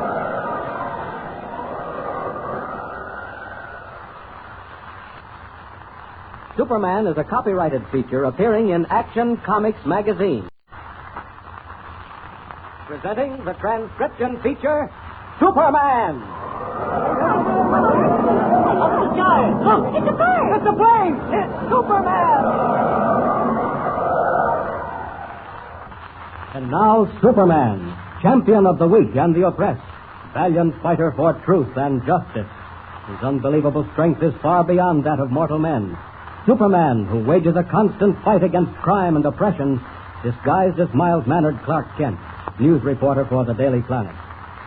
On a vacation trip, Kent flew down to Central America with Major Evans Dover, noted explorer and archaeologist, and Jack Corboy, the Major's pilot, to uncover further ruins of an ancient Mayan city deep in the jungle. After paying their respects to Tasso, the chief, and Kamado, the high priest of the native tribe whose village adjoins the ruins, Dover and Kent set up camp, and then went out to inspect the half-buried city. While they were examining a temple, a heavy stone was hurled down on them, knocking Dover unconscious. Kent, changing to Superman, caught the native who had dislodged the stone and forced him to confess that Kamado, high priest of the tribe, had ordered the death of the two white men who had come in search of the goddess Ashta. When Dover regained consciousness, Kent asked him about the goddess. Greatly excited, Dover promised to tell Kent the amazing secret of Ashta when they reached camp. If we join them now, they have just gained the clearing where their tents are pitched. Jack Corboy, the pilot, is coming toward them. Listen. I wonder what Corboy's doing up here, Kent. I thought he was supposed to stay with the plane. Yeah, so did I. What's the matter, Jack? Hey, where did you two go? I've been waiting for you almost an hour. I was showing Kent some of the temples, and we didn't realize how long we'd been. The chief wants to see you, Major. Tasso? What does he want? I don't know. A native boy brought the message just after I got here. Said you were to go to the village and see Tasso. You suppose something's wrong, Major? No, the old codger probably wants to wheedle some more gifts out of me. But he'll have to wait. Listen, I've got something important to tell you two. When you say that, I smell trouble. Let's sit down here in front of my tent. I'm going to tell you the most astounding thing you ever heard. Why till I pull this log around so we can sit on it? Look out, Kent. What's the matter? Good Lord, man. There was a tarantula as big as a silver dollar right on the end of that log where you were going to grab it. I forgot to warn you about that sort of thing, Kent. In the jungle, you have to examine everything very carefully before you touch it. Yes, I see that now. Thanks a lot, Corboy. I get it. Now, listen, you two. What I'm going to tell you must never be mentioned in the hearing of any of the natives if you value your lives. I knew it. Funny business. You know this, Corboy, but Kent doesn't. The ruling deity of this tribe is the goddess Ashta. A woman? No, a mummy. Ashta was one of the last of the ancient Mayan princesses, Kent, and ruled this city centuries ago. When she died, her body was placed in one of the temples. The one we were looking at today? No. Where she's kept is one of the Mayan secrets, one we've got to find out. If you live long enough. For hundreds of years, the remains of the Princess Ashta have been worshipped as a goddess by the natives. But instead of being a dried-up mummy, her body is in a perfect state of preservation. Say, you never told me that. How do you mean, Major? I mean that her hair and skin and features are like those of a living person, only is merely asleep, instead of one who's been dead for centuries. But that's impossible. It sounds impossible, Kent, but don't forget that the ancients knew a lot of embalming tricks that we know nothing about. At any rate, the goddess Ashta... Hold on, Major. What is it, Jack? Somebody's crawling through the tall grass behind you. Good heavens. Kamado had a native spying on us, and he's overheard what I've been telling you. Our goose is cooked. Whoever it is, he's getting away. We'll fix that. Sounds like you got him, Corboy. Jack, you shouldn't have fired without investigating. Killing a native, even if he was spying on us, is going to put us in a tough spot. It's too late to think about that now. Come on, we'll have a look at the beggar. All right.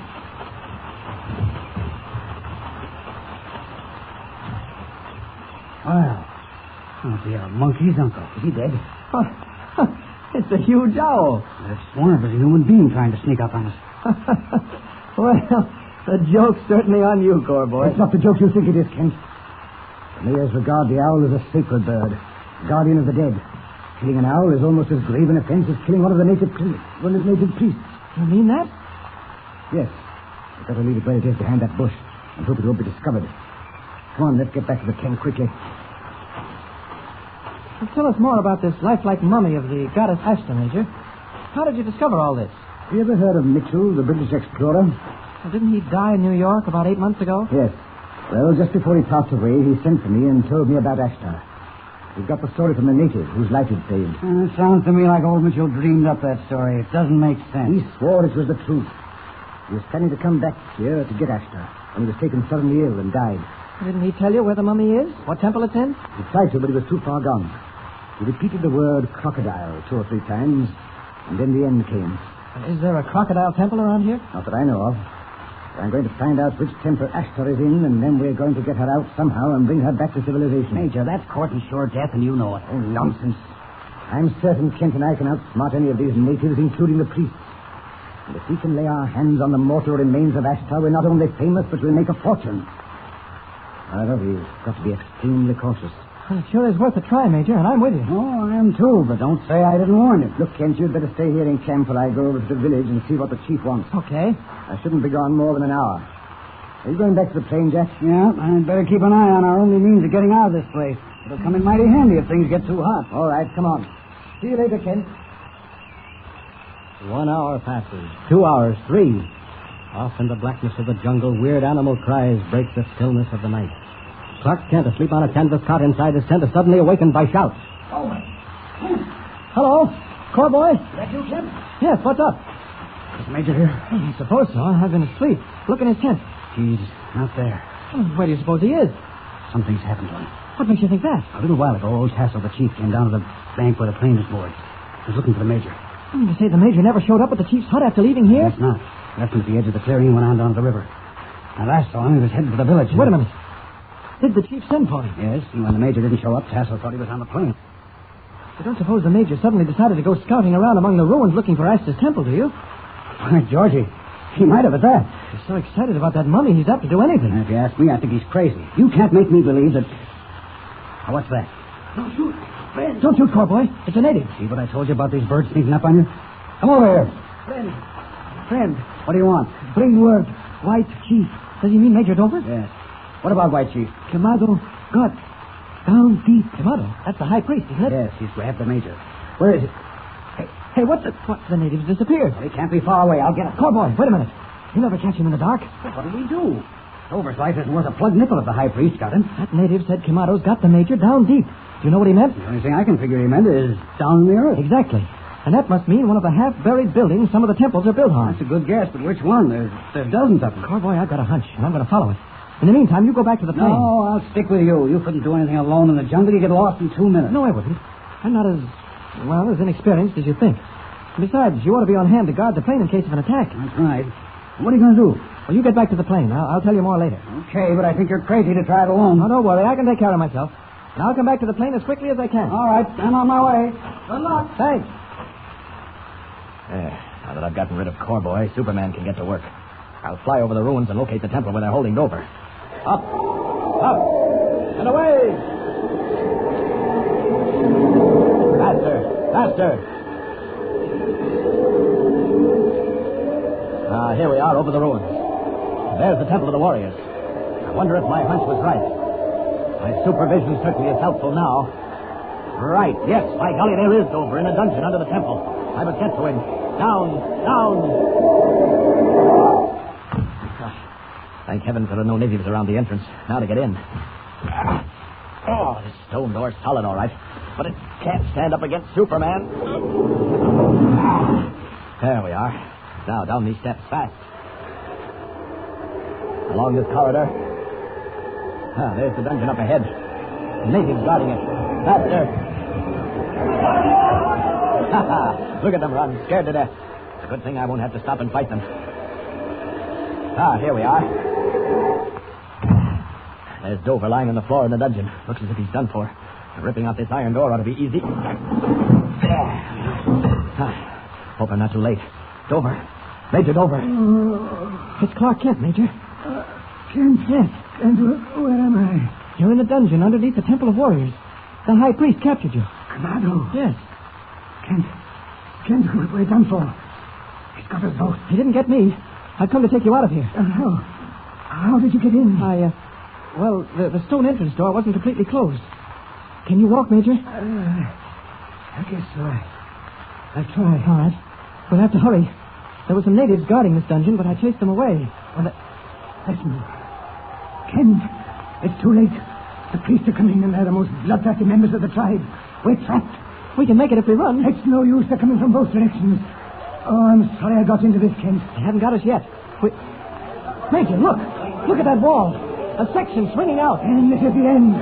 The priests are coming through a secret passage. Dover, look. Someone is beckoning to us from behind that secret door. Come on. No, Kent, no. Keep back. It's a trick. Trapped in an underground dungeon beneath the ruins of an ancient Mayan city deep in the Central American jungle, Clark Kent and Major Dover hesitate. Closer and closer come the fierce native priests, howling for revenge. There is only one way of escape, through the secret door. But who can tell what danger is lurking there in the shadows? What will Kent and Major Dover do? Tune in next time and follow this exciting story of perilous jungle adventure with Superman.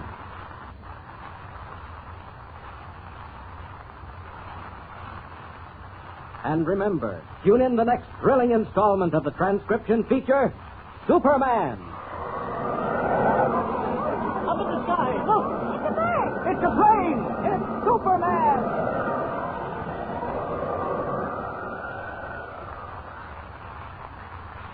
Superman is a copyrighted feature appearing in Action Comics magazine.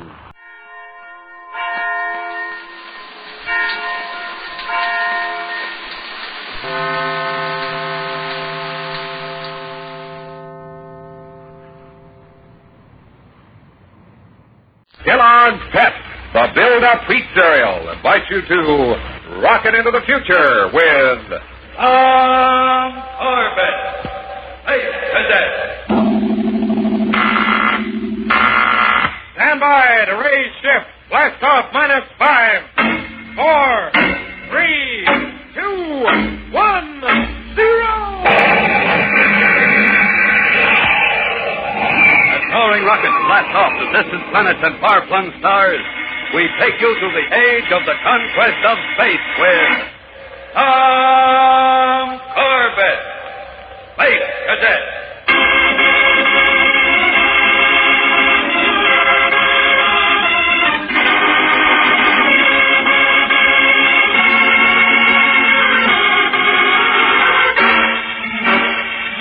The newly discovered planet Delport, a tropical paradise and rich in mineral wealth, has been officially opened for colonization.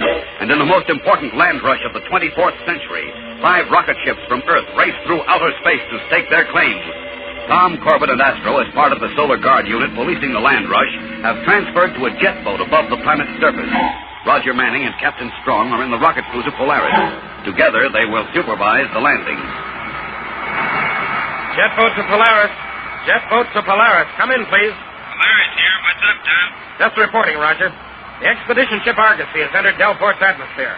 I can see her in the viewport. She's circling, getting ready to set down. How about the other ships? All accounted for. The New World's second, with the Thespian and the Draco trailing.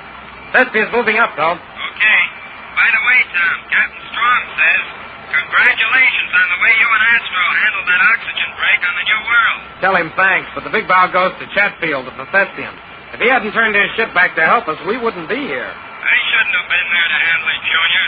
Then you wouldn't have needed any help at all. That's Roger Manning, all mouth and no modesty. I heard that, you Venusian hillbilly. If you think... That's all for now, Roger. Astro and I have work to do. We'll get back to you after the landing. All right. Astro, try to get a bearing of them on the Thespian. I want to see if she's into atmosphere yet. Will do. Wait a minute. Yep. There she is on the viewer. Uh-huh. That means the Draco's going to be the last one in. Now the scramble starts. Once they locate that mineral deposit along the lake, they'll all be after it. Well, it'll belong to the first one who stakes a claim. Our job is just to keep an eye on it. And a pretty careful eye. From here on, there's going to be some fancy jockeying for position. It's already started. Look in the viewer. Yeah, I see. The Argosy, the Thespian, and the New World are all headed for that spot. Looks like the Argosy will make it first, though. She's got a fair lead. They'll all have to start firing their braking rockets any second now. We might as well relax and enjoy the fun. Not yet, Astro. If there's any rough stuff, we've got to be ready to move in.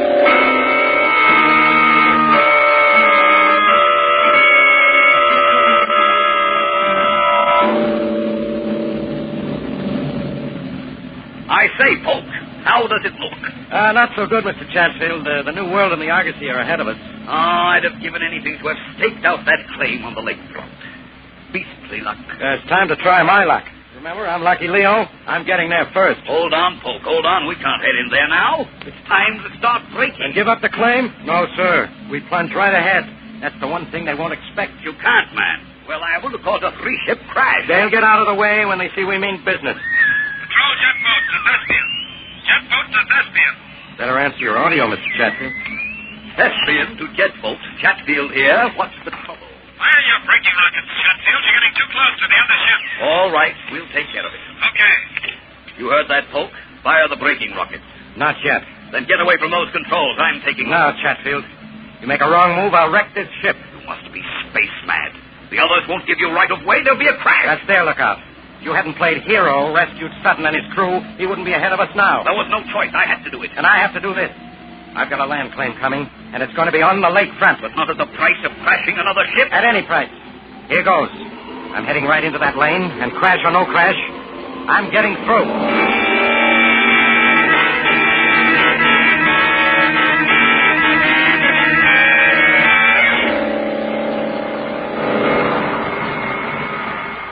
that fool ship, Tom. What's the matter with Chatfield? I wish I knew. Let's get him again. Patrol jet calling Thespian. Come in, Thespian. He's not answering you. Thespian, do you read me? Come in, Chatfield. There he goes, diving right between the New World and the Argosy. Quick, Galaxy. Come on, Astro. We've got to stop it. Hey, you're the boss. Let's move in. I'll try the audio again. Patrol jet to Thespian. Veer off, Thespian. That's an order. They must have gone crazy aboard that ship. Patrol jet. This is something on the New World. Do something quick. That idiot Chatfield is going to kill us all. I'm trying to head him off, Sutton. He doesn't answer his audio. Look out, Corbett. The way he's headed now, he's plunging straight toward you. That's right, Tom. Hang on. We're going to crash.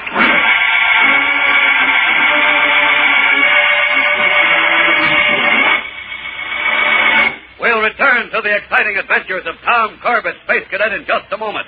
So stand by. Well, spacemen, the days are getting longer, the weather's getting warmer, and vacation time is right around the corner. Say, you know what that means? Well, it means you'll have more time to do the things you really want to do, to get outdoors and run around with your friends. Of course, it also means you're going to need plenty of food energy. So you ask Mom to get you a package of that wonderful build-up wheat cereal, that swell-tasting cereal, Kellogg's Pep. And remember, when you do that, you're right in line to receive an important piece of official equipment from Space Academy Supply Headquarters.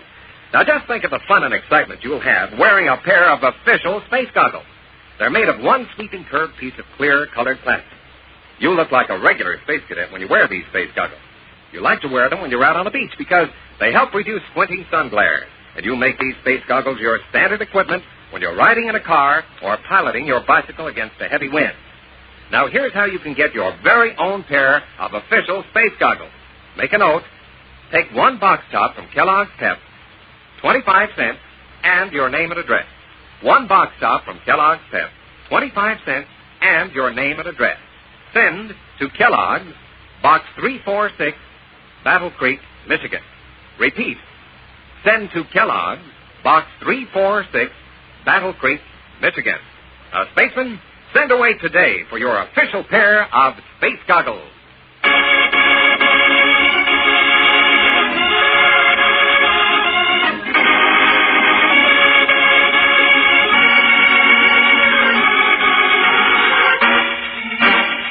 As the spaceships of the expedition rushed to lay claim to the richest land on the planet Del Port, Tom and Astro in a jet boat policed the landing.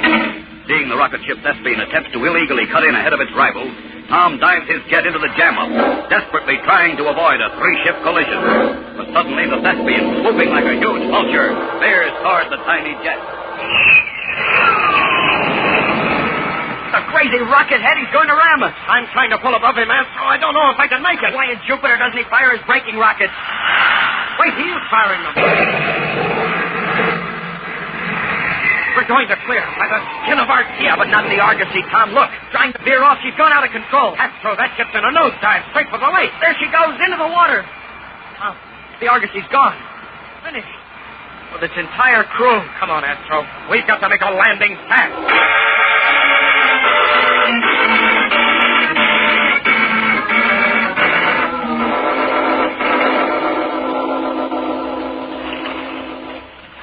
That's where she went under, Tom. Right off this point. And no sign of her. No sign at all. Hold on, Tom. I just caught a flash of metal over beyond that ridge. Where? Oh, yeah. I see it, too. Train your scope on. Let me focus. Yep. It's Chatfield's ship, the Thespian, all right. Okay, what are we waiting for? Let's corner that space rat and tell him the penalty for murder.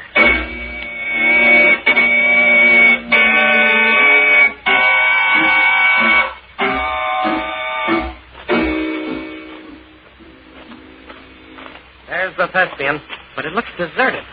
I guess everybody's out to stake their blood-soaked claim. Wait a minute, Tom. Somebody's coming out of the forward hatch, climbing down the landing ladder. Chatfield, halt in the name of the Solar Alliance. Come on, Astro, and keep him covered. Don't you worry about that. Thank heavens you come. Tell me, what happened to the Argosy? Take his weapon, Astro. Got it. Tell me, Corbett, what happened? Isn't murder bad enough without being a hypocrite in the bargain? Murder? Oh, no. Oh, yes, Chatfield. The whole crew's dead. Every single man. Terrible. How very terrible. Come with us, Chatfield. You're under arrest. Of course. Now go quietly. I don't get it. Out in space, you turned back of your own accord to save our lives. Jeopardized your whole position in the race. Of course. That's the spaceman's code. And how could you do this thing? How could? Just a moment, cadets. As the Thespian's owner, I've got to take responsibility. But you don't think that I, personally, you couldn't think that... We know exactly what to think. Come along, Chatfield. You can tell it to the solar course. Just a minute, Astro. Chatfield, what are you trying to say? Why, that Polk took over the ship. What? Lucky Leo? That's right. He ignored my commands completely. Paid no attention when I ordered braking rockets. Well, that's a pretty thin yarn. But the truth. And don't forget, you cadets screened Polk, brought him to me to hire. He's got something there, Astro. Lucky Leo. Where is he, Chatfield? How should I know? As soon as we sat down, he headed for the hills to stake a claim. Astro, we've got to find him. Right, Tom. Tell me, cadets, am I at liberty to stake out my own claim? Not just yet. We'll have to report all this to Captain Strong. Alas, alas. Is this why I have raced halfway across the universe? To have the prize snatched from me for something which was no fault of mine? We don't know whose fault it was. Not yet. But by the time I am cleared, and I am certain I shall be cleared, all the most desirable land will have been claimed. Sorry, Chatfield, it's out of our hands. This is a decision Captain Strong will have to make.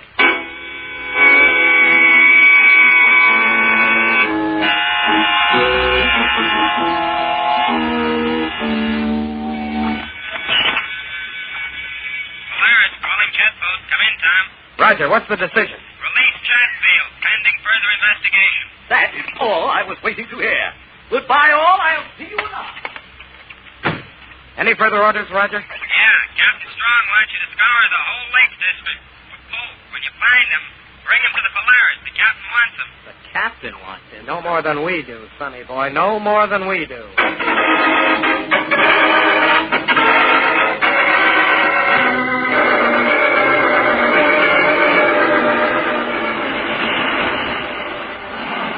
Any sign yet, Tom? That's the fifth party we've spotted, Astro, but no Polk. Maybe he's not trying for lakeside land. Sure he is. Lucky Leo'd go for the jackpot every time. It could be, but... Tom, look there near the top of the ridge. Isn't that somebody staking out a claim? You're right. Can't tell who, though, even with a view glass. That thick underbrush hides him. Well, do we put down and investigate? Uh-huh. That's part of the rich mineral area. And you can be sure of one thing. Where there's wealth, there's Polk.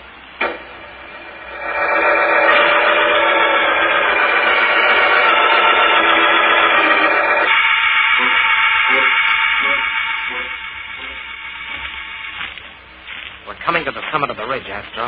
He's over this way, I think. Keep your gun handy. He may put up a fight. Don't worry, he will. Look out! Get back! You fall! Who's that? Ah! Tom, look, there's a man falling into the lake. Oh, come on! And there's Polk running down the side of the ridge. Polk, stop! In the name of the... into the lake! I gotta save him! Polk, wait! Will you look at that? He's diving off the high ridge. He'll be killed. There he goes! Hurry, Astro. Hurry, we've got to pick up the pieces.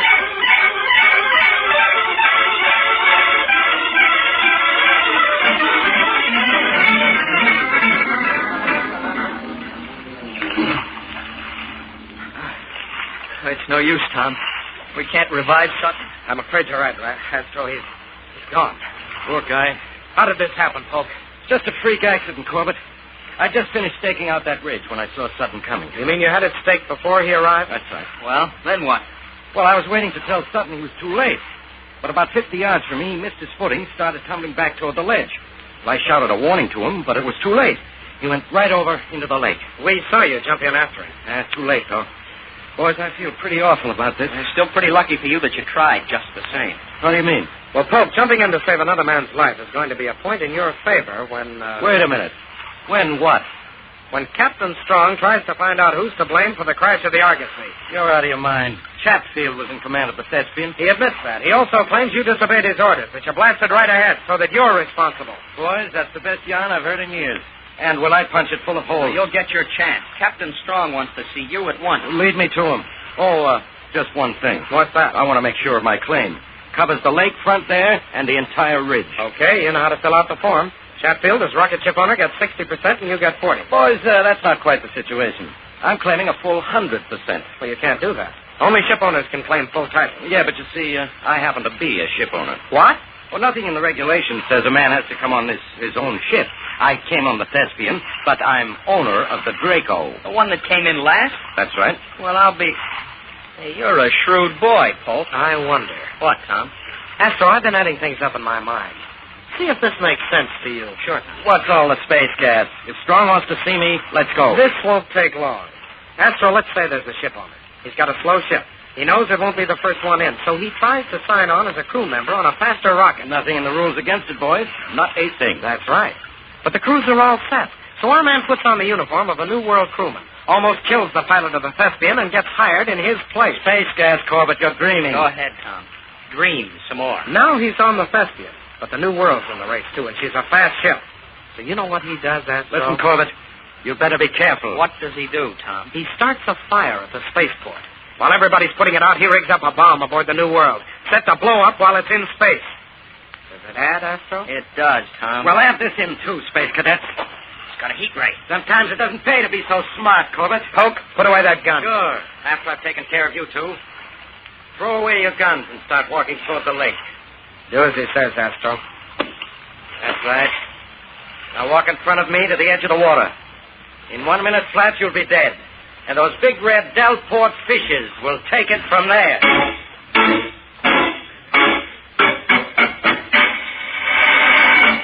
We'll return to the exciting adventures of Tom Corbett, Space Cadet, in just a moment. So stand by. Now hear this. The crew of the Hydra, before blast off on training flight to Terra Space Station, report to launching platform H-45 for inspection by Captain Hines. Cadet Campbell, fall out for inspection. Let's see. The spacesuit's in order. Communicator belt? Check. Electronic telescope? Check. But what's this? Where are your space goggles? Cadet, this is serious. You've read your space manual. You know that space goggles are essential equipment for every cadet. I'll have to put you on report for this. Well, Spaceman, that happened a couple of days ago, and that cadet's ears are still burning. You know, the captain had good reason to get mad. He was actually looking after that cadet because space goggles keep a cadet's eyes protected. And when you get your pair of official space goggles, you want to make them your standard equipment. When you're out at the beach, riding your bicycle, or working in your laboratory, these streamlined, curved, one-piece, colored space goggles protect your eyes from the glare of the sun and heavy winds. And, Spaceman, it's so easy to get a pair of official space goggles. Just send one box top from Kellogg's Pep, 25 cents, and your name and address. Now, you better write that down. One box top from Kellogg's Pep, 25 cents, and your name and address. Send to this address, Kellogg's, Box 346, Battle Creek, Michigan. Kellogg's, Box 346, Battle Creek, Michigan. Spaceman, send for your official space goggles today, and tomorrow, start off your day the spaceman's way with a build-up wheat cereal, Kellogg's Pep.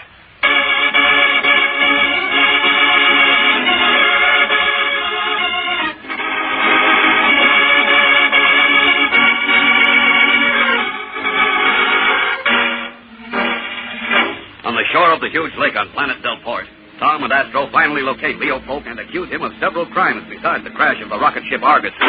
Polk draws a gun, and after disarming the two cadets, he orders them to walk before him toward the lake. Knowing that only a moment stands between them and certain death, Tom stalls for time. You won't escape the solar guard, Polk. They'll know you killed us. You underestimate me, Corbett. I can outsmart them just as I outsmarted you with my story of Sutton's accident. You mean you killed him, too? And right before our eyes. That was smart, Polk. Tell us about it. Sure, why not? You'll never spill it to anyone. I knocked Sutton off that cliff because he got to this claim first. Then I dove into the lake and held him underwater until I was sure he was through. Very clever. Yeah, but there's one thing you've overlooked. Captain Strong knows we came to look for you, and he's pretty good at putting two and two together. He can suspect till Jupiter jumps its orbit, proving it'll be another story. You two will be at the bottom of the lake, and in no shape to talk. Tom, let's take a chance and go for it. Not yet. Got that, you two. All right, this is your finish. Maybe there's something else you ought to know. Quit stalling. Turn around now. I'm not stalling. Polk, while you were boasting about how you killed Sutton, I had the transmitter button pushed down on my belt communicator. You mean your communicator was broadcasting his confession? That's a lie. I don't believe it. You don't? Then listen. A jet boat. They heard it, Polk. Heard your confession. They're coming for you. Who are they? Captain Strong, of course, and Roger Manning. They're tuned into our communicators all the time. Coming up fast, right behind you. You're bluffing. I know you're bluffing. That can't be the Polaris jet boat. You were using it. Okay, then don't turn around. Don't look. But there's a ray gun on the jet, and when it hits you in the back, you... Move, you two, move. You get back there in the channel at the cliff. Sorry, that's an order we're not going to take. Get back or I'll blast you. Go ahead, fire that weapon, and the next second Strong will burn you to ash. That can't be from the Pollard. Why don't you turn around, see for yourself? I can spot the markings from here. Scared, I'm really scared. Turning around. Not the chest. Oh, jumping! Get off! Let the hand. Hold him, Tom. I'm getting his last gun, you dirty space Tom. I'll show you. You will, huh? Well, here's something to show you. Who's lucky now? Beauty, Tom. Right on the button. Thank Jupiter for that jet up there, Astro. I wonder who it is. You mean that whole business with the communicator was a phony? Just a big bluff. Come on, let's give this guy a welcome. He saved our lives.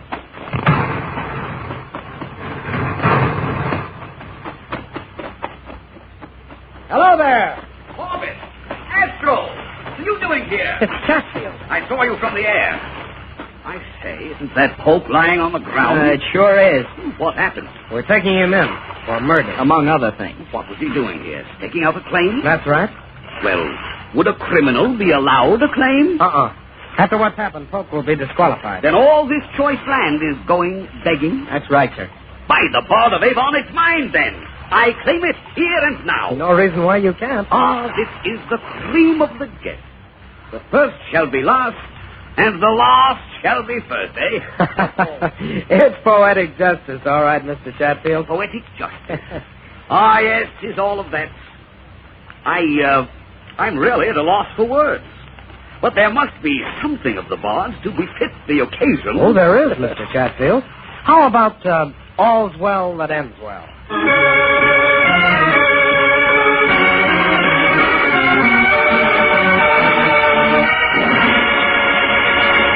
Don't miss the next action-packed adventure of Tom, Corbett, and the Space Cadet when they work with the Solar Intelligence Corps on Rhea, a moon of Saturn, the satellite of death.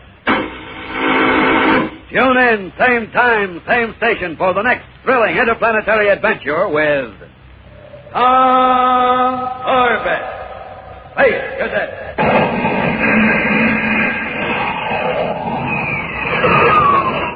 Brought to you by Kellogg's Pep, a build-up wheat cereal.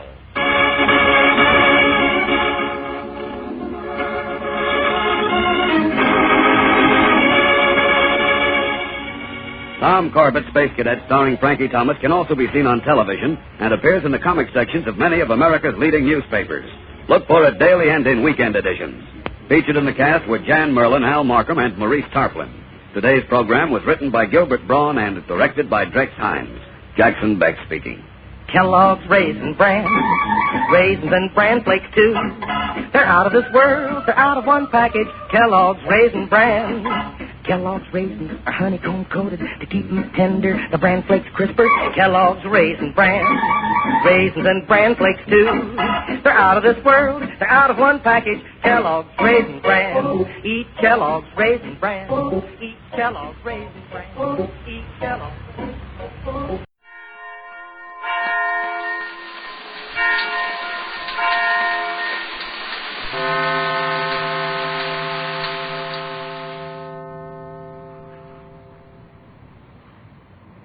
Tired of the everyday routine?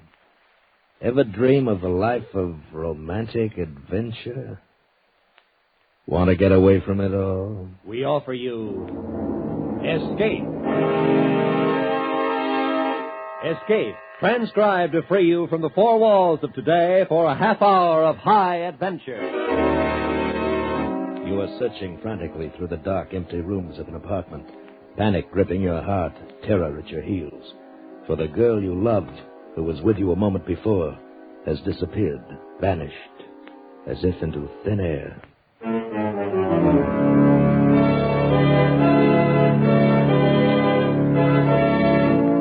Today we escape from reality with a gripping tale of a girl who vanished and the man who had to find her to save his life, as Cornell Woolrich told it in his great story, Finger of Doom.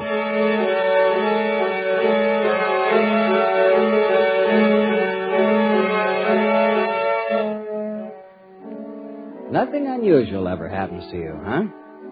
In your comfortable American city, nothing ever could it? Let me tell you something. Right on the common, everyday streets of a big city, I had the strangest, most fantastic adventure anyone could dream of. And I've had my fill of adventure for the rest of my life.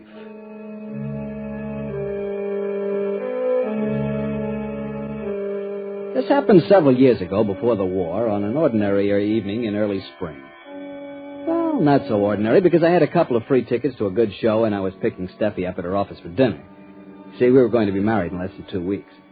So naturally, I was impatient as I waited there on the sidewalk in front of her office building. And, of course, she was late, last one to leave as usual. It felt like a picket pacing up and down in front of the door, but finally there she was, spun gold piled on her head, blue eyes shining, and carrying... Hi, darling. What's that? Have I kept you waiting long? I tried to hurry all I could.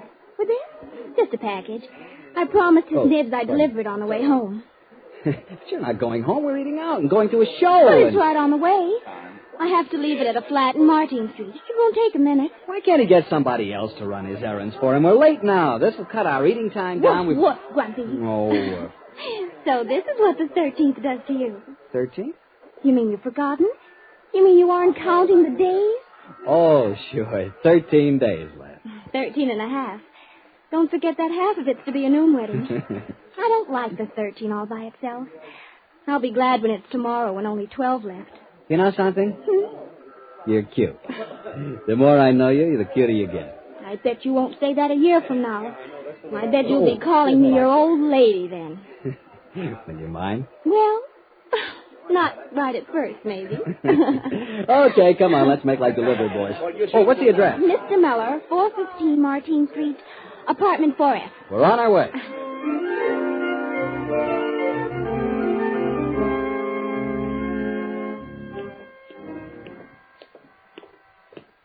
Sure is a frowsy neighborhood. Everybody can't be rich, you know. 411, 413. Oh, there it is. Yeah. Some clients your boss must have. I'll be glad when you aren't working for him anymore. Oh, did you give him your notice? Yesterday. He gave me the funniest look. Good thing he doesn't know you. He'd eat you alive. Hey, wait. Huh? Here it is. Oh, I was sailing right by. See how you affect me? Mm-hmm. Okay, give it to the hallman or the janitor or somebody, and let's get going. Oh, no, I've got to take it up personally and get a receipt. Besides, there doesn't seem to be anybody here. Oh, it's one of those push-button doors. What did I say the name was again? Muller or something, wasn't it? What would I do without you?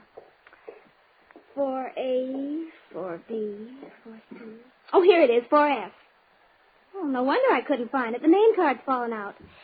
Oh, this must be the button. You wait down here for me. I won't be a minute. A minute's too long. Well, this'll hold you until I get back. Oh, the door. Only a minute now. Bye. Bye.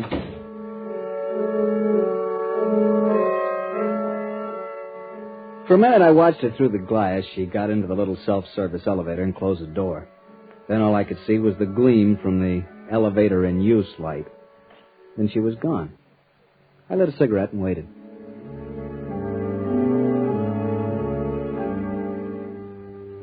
How long does it take to smoke a cigarette? 5 minutes? 10? Anyway, I finished it. Nothing happened. I stood around fidgeting, shifting from one foot to the other, from one shoulder leaning against the wall to the other. Woman came by with a squalling kid, gave me a haughty look, and went on in. I tried to figure out what could be taking so long. Maybe they didn't have a pencil to sign the receipt. Maybe they had to find one. I lit another cigarette, took a couple of puffs. But now my patience was gone. What is this? I rattled the door first, and then I pushed the button for apartment 4F. I still didn't plan to go up. I just wanted to let her know that I was still alive. But I got no answering buzz. I kept ringing it, holding my thumb down till it was white. Still no answer. Suddenly I wasn't angry anymore. Suddenly I was scared. I did the instinctive thing. I ran out into the street again and looked up at the face of the building, searching the windows, but of course there was nothing to see. And that move cost me a chance to get in. When I was out on the sidewalk, a seedy-looking character came out of the door, letting it click shut before I could get back in. I tried the buzzer again. Couldn't be out of order. They'd answered it when Steffi pushed it. But now, nothing. Dead to the world up there. By now it was 20 minutes. 20 minutes since she left me. Now I was frightened. I knew I had to get up there. I pushed another button, anyone at random. The door was released and I was in.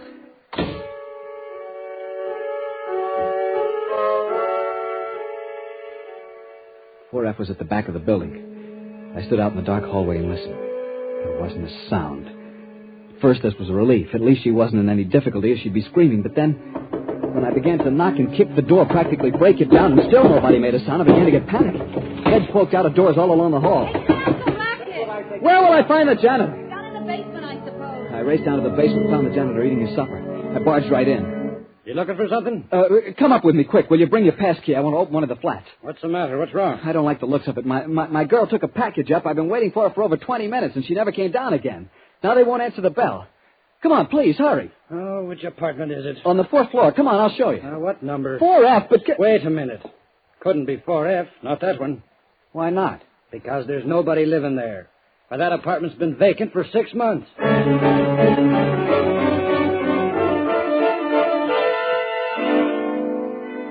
He took me up and showed me he was right.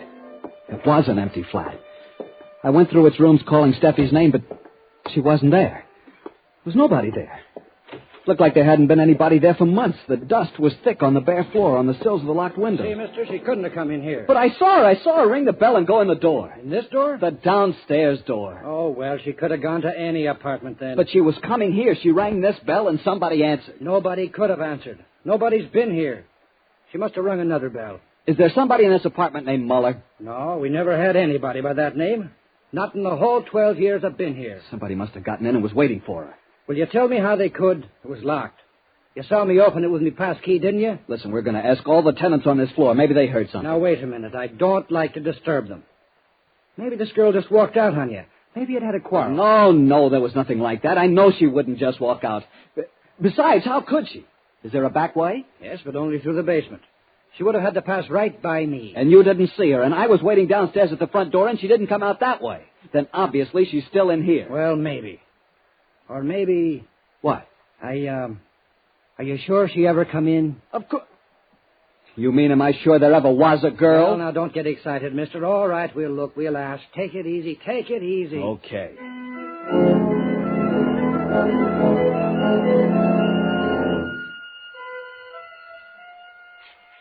Hear anything in 4F? How could I? The place is empty. I know, but didn't you hear something? Anything? No. Yeah, the buzzer was going like crazy, like somebody was leaning on the button downstairs. But that could was have been me. anybody. Yeah. Then a little later, this guy banging on the door. He asked me where to find you. Never mind. Thank you. Sorry to have disturbed you. Okay. Well, that's all of them. No trace at all. Maybe now you'll let me get back to my supper. There's nothing more we can do. Maybe if you go where she lives or works, you might find her. Wait here. I'm going to call the police. First, I got a patrolman from the corner. He asked a lot of questions and then called his station. A few minutes later, a detective was dropped off, a fellow by the name of Gilman. I must admit he was thorough. He checked on every apartment in the building. The only thing he learned was about the false ring which let me in. But there was only one, not two. And that meant that whoever buzzed for Steffi was expecting her. Gilman checked apartment 4F thoroughly, the windows with their undisturbed layer of dust, the door, the keyhole, everything. And then he said... There's nothing to show that she or anyone else ever came in here, Bud. Look, don't do this to me. You make it sound like she didn't come here with me at all. That's what it does sound like. But don't you see... Look, I was going to take her to a show. Here are the tickets. Don't mean a thing. We're going to build this from the ground up and see what we've got. You say her name is Stephanie Riska. Address? 120 Farragut. What's she look like? She's blonde, and she came up to about here on me. Okay. Don't let it get you. I'm not scared because she's gone. It's because she's gone in such a fairy tale way. She just disappeared into thin air. All right, let's get about finding her then. You met her at 6:15 outside the Bailey Goodwin building with a package to be delivered here. Who'd she work for? A press clipping service called the Green Star. It's a one-man organization operated by a man named Hessen. One dinky little room on the ground floor of the building. What do they do? I don't know much about it. They have a list of clients, and they go through the paper and clip out any story which mentions one of the clients. They get about a nickel a clipping. How is there any money in that? I don't know. Okay, we're going up there. We'll find out.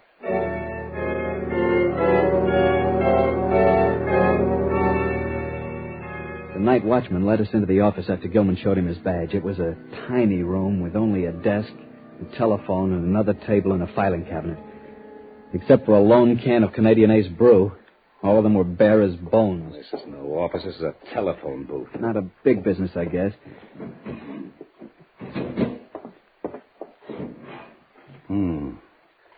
This is their list of clients. They can't be making very much money at those prices. Steffi got paid every week. There's nobody named Muller in the file. What do you think? I don't see anything here to indicate she even has a secretary. You could ask the night watchman. I already have. He's never seen her. Well, but that doesn't mean anything. He works at night and she works in the daytime. Okay, I only said he's never seen her. Doesn't know anything about her. Hessen, her boss. You can ask him. We're going there next, and I guess you'll have a chance. Wait a minute. Here's something. What? What kind of gum does your girl chew? She doesn't. Likes Lifesavers. Hates gum. Whoever sits at this table chews gum. Lots of it. It's all over the bottom. Tutti frutti. Oh, that doesn't mean anything. Maybe somebody came and put it there. Maybe it's all. Maybe Hessen. Okay, let's go. We'll see what he has to say.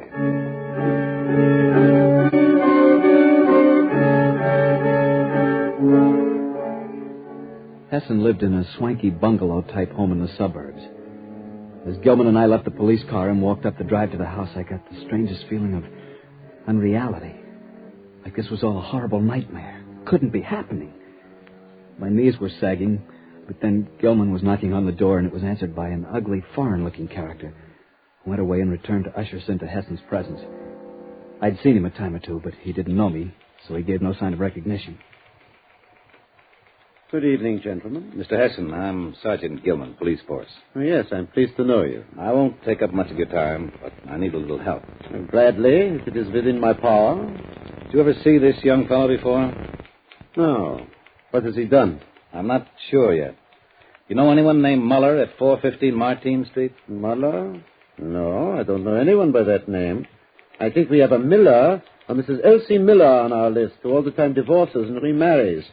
Will that do? She owes us $29. Then you didn't send a package over to Muller, apartment 4F, 415 Martine Street at 6:15 this evening? No. Why, you... Hold it. You keep quiet. I'm sure I didn't, Sergeant.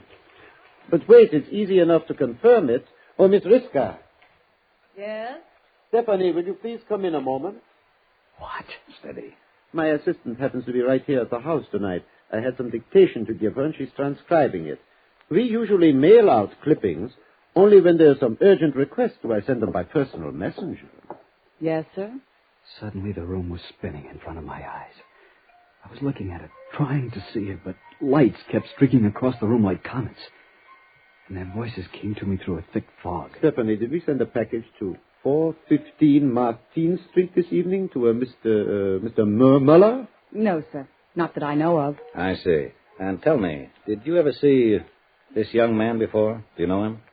Why, no, I don't believe I do. Wait, this isn't Stephanie. He's calling somebody else by her name. This isn't Stephanie. I tell you that... My dear sir, this is the only young lady I have working for me.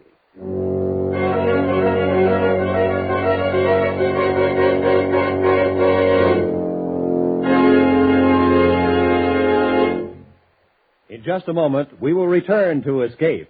But first, Mr. and Mrs. X thought they were pretty smart, smarter than the Narcotics Bureau and the Bureau of Customs combined, but they overlooked a casual passenger aboard the luxury liner. For a fascinating true-life tale of crime and smuggling on the high seas, hear Gangbusters tonight. And along with it, CBS's other great Saturday night thrill-a-minute show, The Adventures of Philip Marlowe. Both of these programs are regular Saturday night features on most of these same CBS network stations. Gangbusters recreates famous crimes and their solutions by national, state, and local agencies. The Adventures of Philip Marlowe are based on the character of the famous private eye, created by Raymond Chandler, the noted mystery story writer. And now, with our stars, Harry Bartell as Kenny, and with Ed Begley as Gilman, we return to the second act of Escape and Finger of Doom.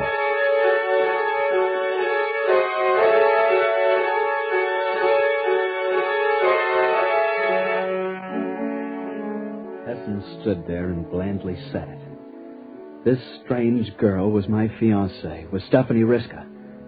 He stood there looking surprised and hurt, and she stared at me with a just right, puzzled expression on her face.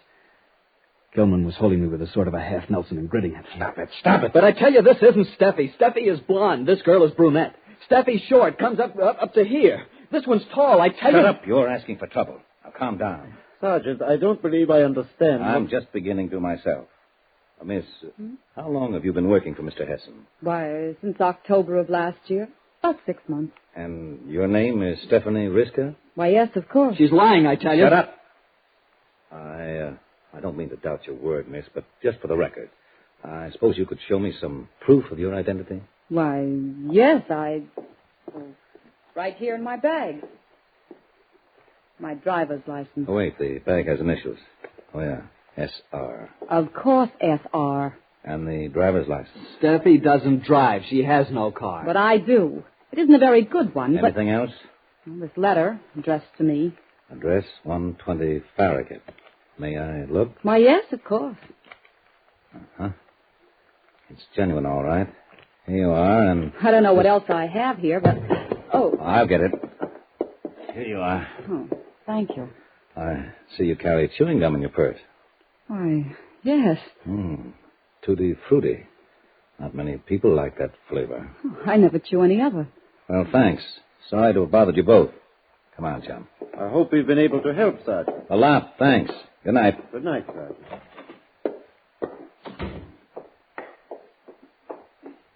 Okay, what's your racket, kid? Are you a pushover for the mental ward? Or are you working off a grudge against this guy? Or did you do something to some little blonde, blue-eyed number and you're trying to set up an alibi even before we find out about it? Things like this don't happen. They can't. 1 minute she's here and then she's gone. No one will believe me. Why should we? You haven't produced a single person all night who actually saw this blonde of yours. Where'd I get her name and address then? That's one thing I'm not sure of. So I'll give you one more spin for your money. You stand or fall by the place she lived. 120 Farragut Street. Come on, let's go.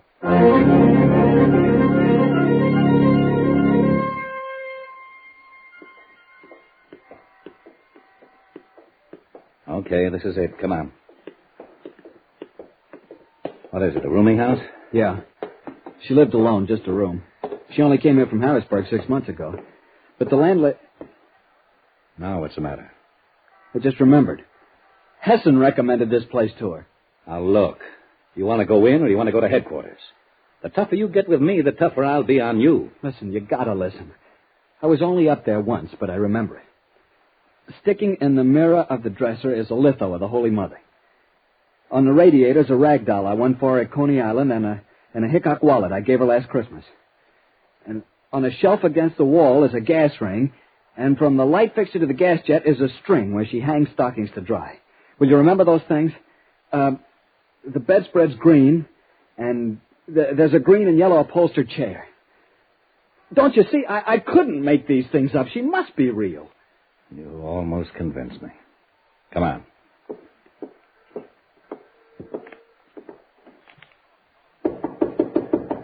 When we get inside, you keep your mouth shut. One peep and I'll split your lip. Yes? You got a girl named Stephanie Riska living here? Yep. 4th floor front. How long has she been here? Riska? 6 months. What does she look like? Dark hair, dark skin. About as tall as this young fella. Talks kind of husky. Why? Police. I want to see her room. Sure. Come right in.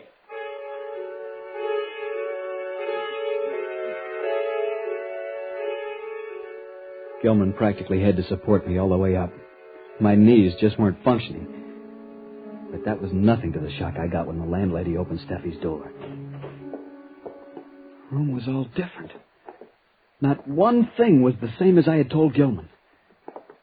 He didn't even look at me. Has she always had it fixed up this way? Always. Since the first week she moved in. Does she drive a car? Yeah, a little old coupe. She's a real clean roomer. Only one thing I got to complain about. Oh, there it is again. Under the washstand. Oh, yeah. Chewing gum. Yeah, let me see it. Uh-huh. Tutti frutti. You better watch your friend. He looks like he's going to faint. Let him fold up. That isn't anything to the falls he'll be taking in a few minutes. What did he do? Murder her? Not her, but I got a good hunch he murdered somebody, and he picked the wrong name out of the hat. He don't look like... I hit him and ran. I knew I had to. He was going to take me to the police station. Then I wouldn't have any chance to find Steffi. Not for a long time. Maybe too long a time. And I had to find her.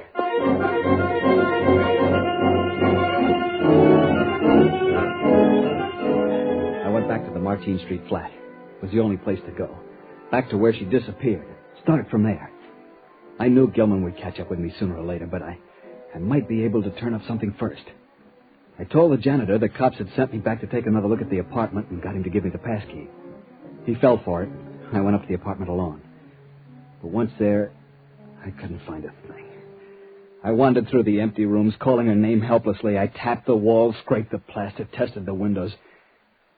I'd been there about 10 minutes when I heard a little sound out in the hall, like somebody coming up the stairs very quietly. I slipped out the door and stood at the top of the stairs. It was the janitor, with Gilman and 2 cops. They were coming up the stairs. There was only one way for me to go, up. So up I went. And then they saw me. Hey, you, come down here. One flight up, I came to the top of the stairs. A sort of skylight window opened onto the roof. It was standing loose, partly open. I ran out across the roof, tried to hurdle the low wall to the next roof. I missed, fell. All right, don't move. I got you, you bloody-livered louse. And when I get you down to hell... All right. I'll go quietly. It's no use now. Well, I'll be... What's the matter? Calhoun, throw your light over here. What is... What? It's a package. Yeah, package lying here on the roof. Addressed to Muller, apartment 4F. That's it. Don't you see? That's what she brought. Holy smoke. Okay, kid. Somebody did bring a package here tonight. I'll give you that. And when I give you that, I guess I give you all of it. She's a blonde, never chews gum, doesn't drive, all of it. Somebody must have jumped her, brought her up this way across the roofs and down through some other house. They dropped the package on the way. Maybe didn't have time to come back and pick it up. What'll we do? Calhoun. Yeah. Call in. Have a radio car keep Hesson's house on Myrtle Drive spotted until we get there. I want to stop off at that office again first. Right, Sarge. Do you think... No, kid, not yet. They would have done it right here in the empty flat and let you take the rap. Come on. Buck up. We got work to do.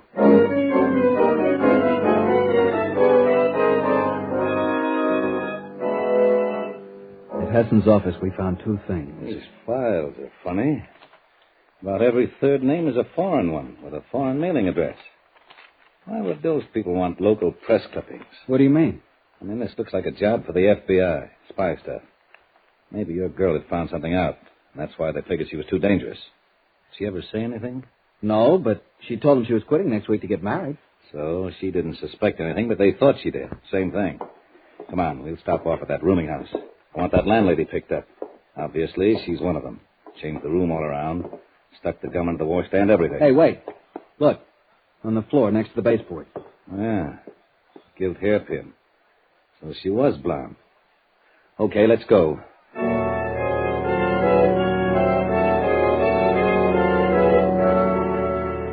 At the rooming house, with the landlady turned over to a cop downstairs, Gilman went over the room once more. Fished into the wash basin drain and came out with a couple of blonde hairs. Now, why didn't I think of that the first time?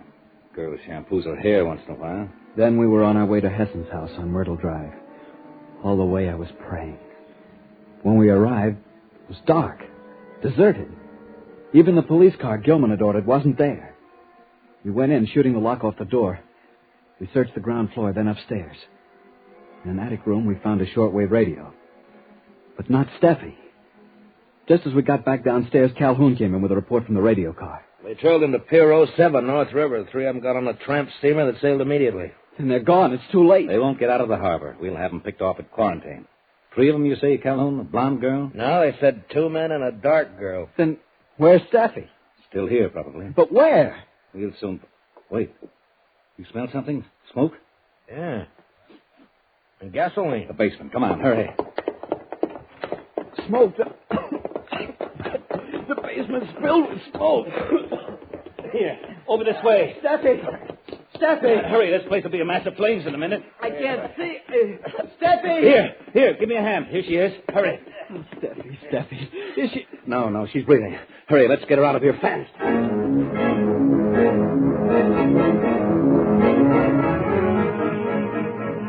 In the next few minutes, there was a lot of excitement around there.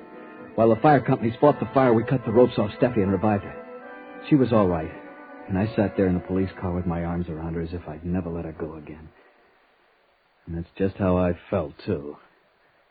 Then a radio report came in. Well, they got him off the ship at quarantine. They'll be turned over to the FBI eventually, but first... Well, they better hadn't let me get my hands on him. You know, kid, she is pretty. Gee, thanks for everything. It's okay. Well, I gotta go and... Oh, say, I've got something I want to return to you. Yeah, what? This.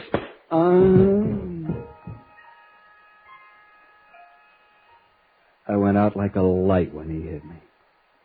And a few minutes later, Kenny. when I came to, Steffi was holding me in her arms, Kenny. stroking my head and smiling. Kenny, he said to tell you no hard feelings. But when anyone socks Dick Gilman over the head, he gets socked back, even if they're the best of friends. Steffi, you know something? What, darling? You're cute with stars in your hair.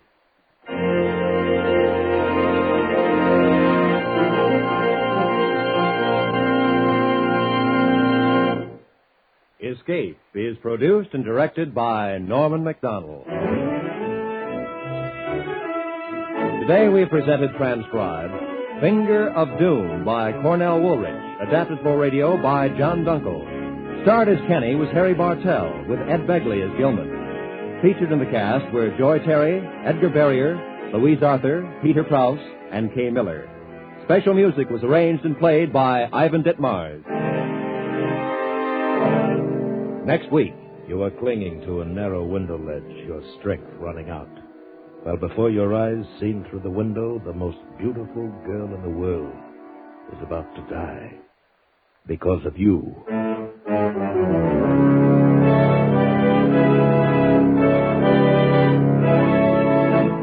Next week, we escape with an unusual story, The Adaptive Ultimate by John Jessel. Be sure to tune in again at the same time next week, when once again we offer you Escape.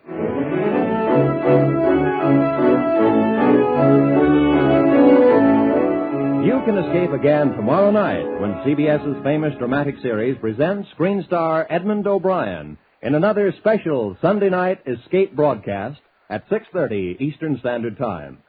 Mr. O'Brien will star as an explorer who becomes a prisoner in a beautiful and strange country populated by blind men. Be sure to hear tomorrow night's Escape, starring Edmund O'Brien in H.G. Wells' famous story, Country of the Blind, on most of these same CBS network stations. Now, stay tuned for 5 minutes of the latest news, to be followed by Let's Pretend, over most of these same stations.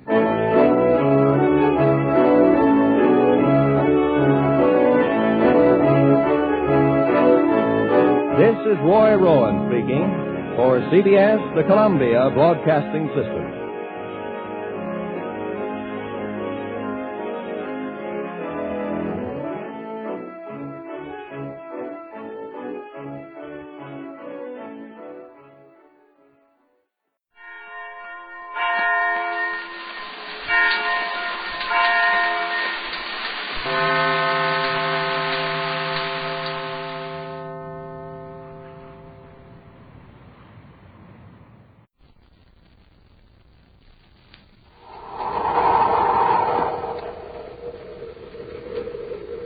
Rice Chex and Wheat Chex, the bite-sized cereals in the red and white checkerboard packages, present Space Patrol! High adventure in the wild, vast reaches of space. Missions of daring in the name of interplanetary justice. Travel into the future with Buzz Corey, Commander-in-Chief of the Space Patrol!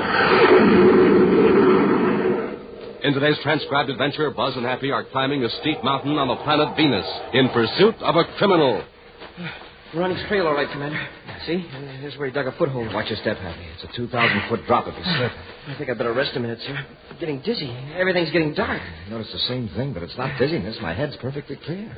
Hey, look at the sun. I can hardly see it. It must be an eclipse. Venus doesn't have a moon. There can't be an eclipse. Smoke of rockets. It's pitch dark. This is Vogan's work. He's got the blackout beam on us. If we try to move another inch in this darkness, we'll drop into the chasm. We'll return in just a moment with today's exciting Space Patrol adventure, The Serpents of Saturn.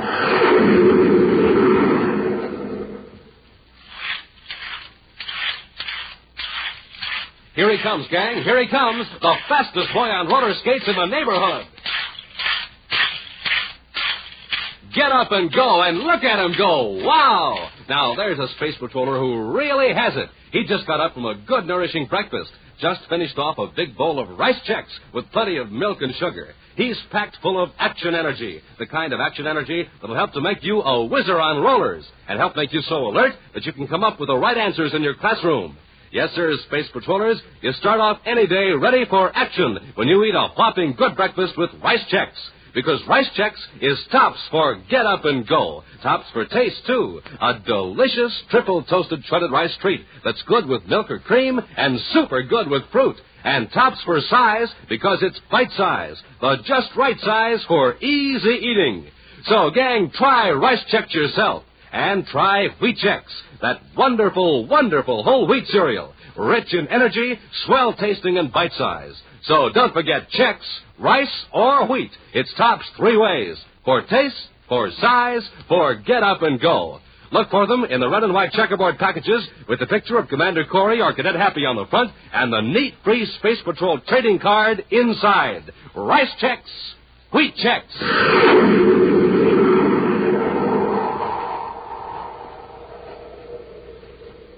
And now, today's Space Patrol adventure, the Serpent of Saturn. Ordinarily, the appearance of the monthly Space Patrol Bulletin is a routine event. It causes no excitement, except perhaps among the officers and men of the publication section who are charged with the responsibility of preparing this official monthly report on Space Patrol activities. But this time, there is considerable interest in the document by every level of command. In his central office at Space Patrol Headquarters on Terra, Commander Corey frowns and shakes his head as he examines a copy of the bulletin. Cadet Happy, returning from an errand in another part of headquarters, fails to notice the commander's unusually serious manner. Gee, Commander, everybody's sure studious all of a sudden. All over headquarters, people are reading the bulletin, even the file clerks. I guess the editors added a page of jokes. There's certainly nothing funny in this issue of the bulletin, Happy. Sorry, sir. Especially in the Secretary General's notes in the margin of this copy. Something wrong? Plenty. Those robberies, is that it? Partly, but it's more than that. Do you realize that in the past 10 days there have been 23 cases of assaults against space patrollers? And all apparently without reason. I heard about a couple of them, sir. One on Venus and another one on Pluto. Well, if we hadn't been so busy on Neptune the past week, I'd have alerted our men to take special precautions. Now, take a look at this breakdown here in the bulletin. All over the solar system. Lowell City, Jupiter City, the Lunar Fleet. And in every case, our men were the victims of unprovoked assaults. Jumped from ambush, beaten. But why? Well, I think it's part of a carefully organized attempt to demoralize the Space Patrol. You mean some sort of a gang is behind it, Commander? Yes. Looking at each incident individually, one might think that a group of hoodlums just decided to gang up on a Space Patroller. Uh-huh. When you put them all together, a rather interesting coincidence shows up. You'll notice whenever a beating occurred, a robbery followed within a day or two in the same locality. Oh, then you think the gang behind the robberies is also behind the beatings. Yeah, it's about the size of it, Happy. Apparently, the plan is this, to try to get our agents concerned about their own personal safety and reduce their efficiency. Well, if it keeps on like this, it might work. We're not going to let it.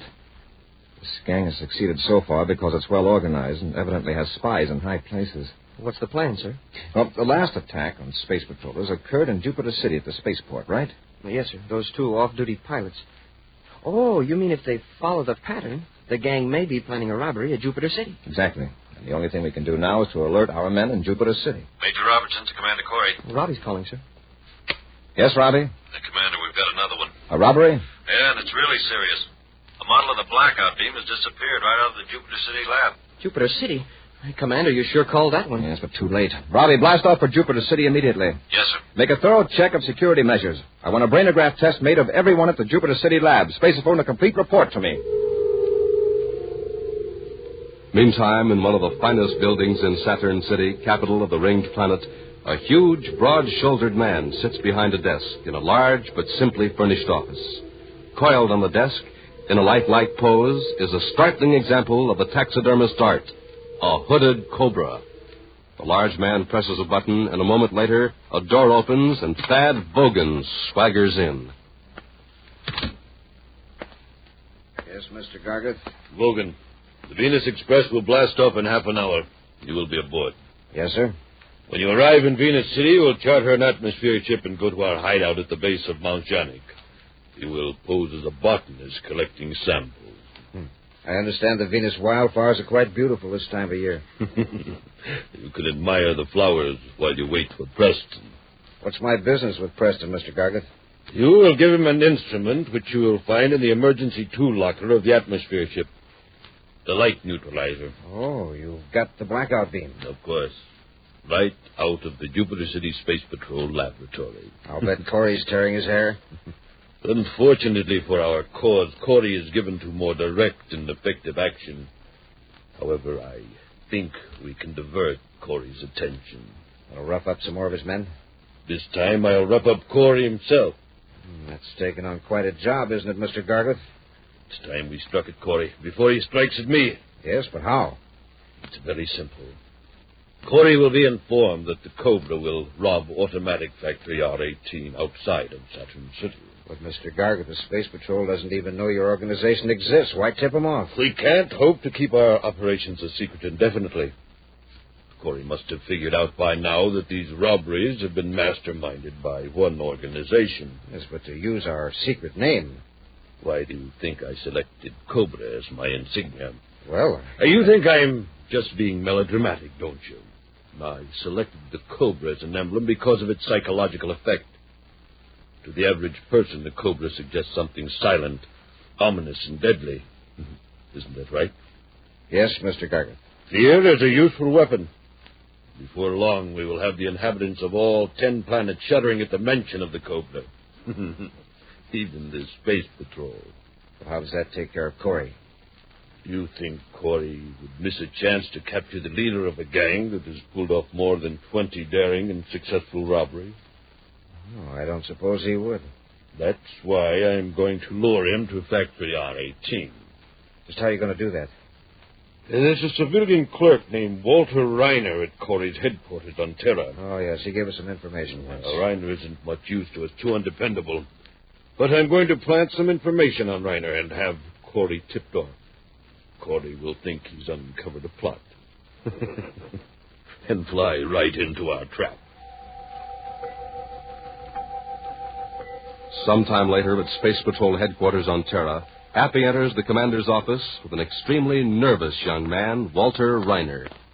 This is Reiner, sir. Thanks, Happy. Sit down, Reiner. Yes, Commander, thank you. I'll tell you why I've brought you here. I've received 2 anonymous tips that you have some information about a robbery. A robbery? No, sir, that's not true. And somebody seems quite determined to get you into trouble. Can you think of anyone who would have reason to do this to you? Why, no, sir. Believe me, if I knew anything about a robbery, I'd report it at once. According to these 2 informants, you're supposed to be carrying written information on you right now. Information that you're to pass on to someone else. But that's not true, Commander. You can search me if you want. Here, I'll empty my pockets. You can examine everything.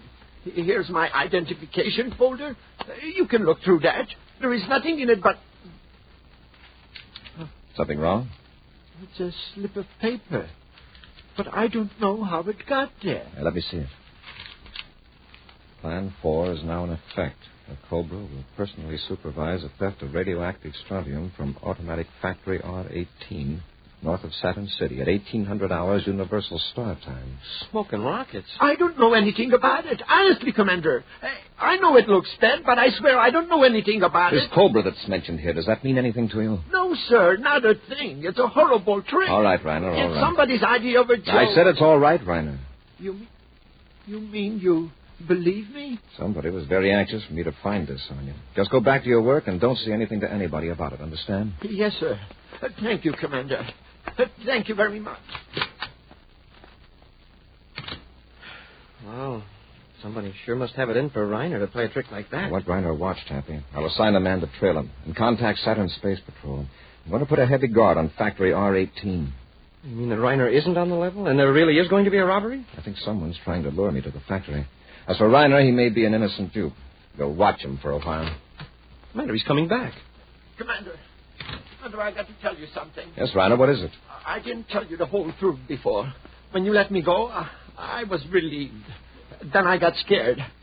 I'm afraid of what they might do to me. What do you mean by they? The gang. The Cobra gang. And you did know about that note? No, sir. Well, who is this Cobra? I don't know. But he's got a powerful organization of criminals. They're behind all of those robberies. And you're a member of the gang? No, not exactly. I just sold him some information a few months ago about some security control procedure. Whom did you deal with? It was a man named Wogan. Thad Wogan. He's one of the higher-ups. Why are you telling all this now? Because I think they want to get me out of the way. They're afraid I'll... Double-cross them the way you did the space patrol? I'll make up for it. I know more about the gang than they think I do. I know their secret space-phone frequency. All right, Reiner. Start at the beginning and give me the whole story.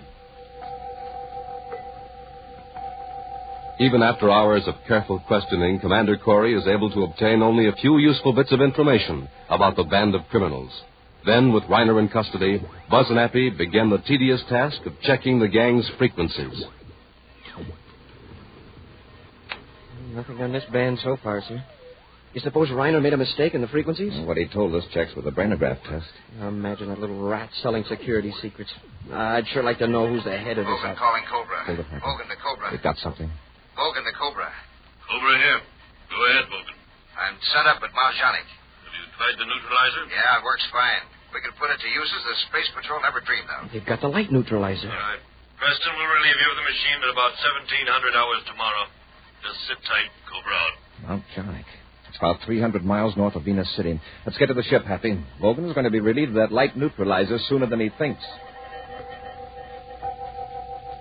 High above the cloud-draped peak of Mount Janik, the Terra 5 circles slowly. Then, using repel array, begins to descend as Buzz and Happy scan the terrain by sensitive viewscopes. In a small building at the base of the mountain, Thad Vogan clicks on a spaceophone. Cobra calling Vogan. Come in, Vogan. Vogan here. Go ahead. Something's gone wrong. Don't wait for Preston. Take the light neutralizer and get out of there. What's the matter? Corey didn't fall for that robbery. He's arrested Reiner, and the little sap knows more about our organization than you thought he did. He doesn't know a thing about it. Nothing that could hurt us anyway. Look, Vogan, do what I tell you. Get the neutralizer and get out of there. I'll contact you later. Cobra out. Now, listen, boss. What's he getting all excited about? Everything was just fine, and... Who could that be? Now, this paralyzer ray will take care of the situation.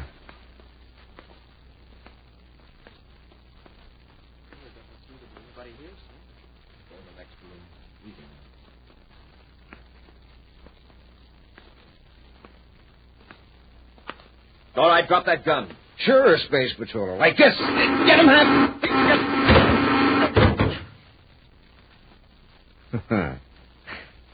Now, while you're both relaxed, enjoying the effects of my paralyzer ray, I'm going to make sure I won't be bothered by you again. This building is quite flimsily constructed. Have you noticed?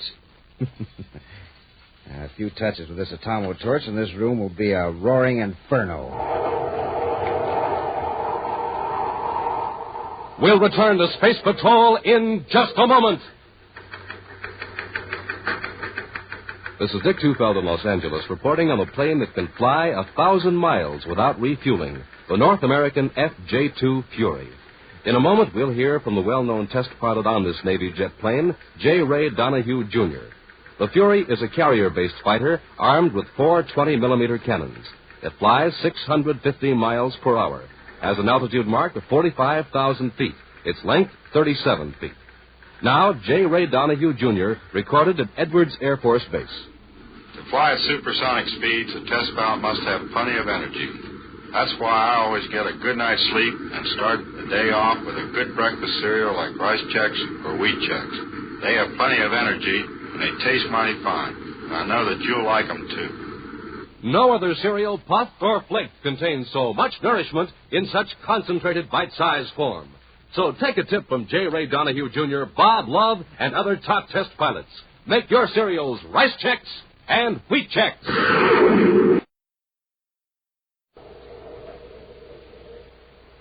And now back to our Space Patrol adventure, the Serpent of Saturn. Gargoth, who calls himself the Cobra, has organized a band of criminals that has successfully committed scores of daring robberies. Commander Corey and Cadet Happy traced Gargoth's chief henchman, Thad Vogan, to a hideout at the base of Mount Janik on the planet Venus. When Buzz and Appy entered the small building, Vogan rendered the space patrollers helpless with a paralyzer ray. Then, to prevent pursuit, he set fire to the building. Now, as the flames roar about them, Buzz and Appy struggle against the effects of the paralyzer ray. Hey, Commander, I can move a little. Try to stand up, Happy. The heat in this place is like a furnace. If we can't shake the ray effect off in a couple of minutes, we're finished. I can move my arms. I can't stand there. I made it. My legs are numb, but I can walk. Here, give me your hand. There. Lean on me. It's wearing off. I'm going to make it. A few more steps. We'll be outside the building. We made it. Wow. I got a lucky break. The charge in Vogan's ray gun was fairly light. Commander, look back at the building. We got out just in time. Can you see Vogan anywhere? No, sir. The smoke is too thick. Hey, but he couldn't have blasted off yet. Would have hurt his ship. There he is, headed for his ship. I see him now. Hey, what's that he's carrying? Must be the light neutralizer. If my legs weren't so numb, we could catch him. Uh-oh, he saw us. Just wish he'd come back here. He acts like he's considering it. Well, he's not going to risk getting within range of our ray guns. I bet he wishes he'd taken them from us. He was so sure his fire trap was going to work. Hey, that's funny. He's not going to his ship after all. He's heading for the mountain. Come on, Hap, let's try to follow him. Yes, sir. Why didn't he go to his ship? We couldn't have stopped him from blasting off. Oh, it's an atmosphere job.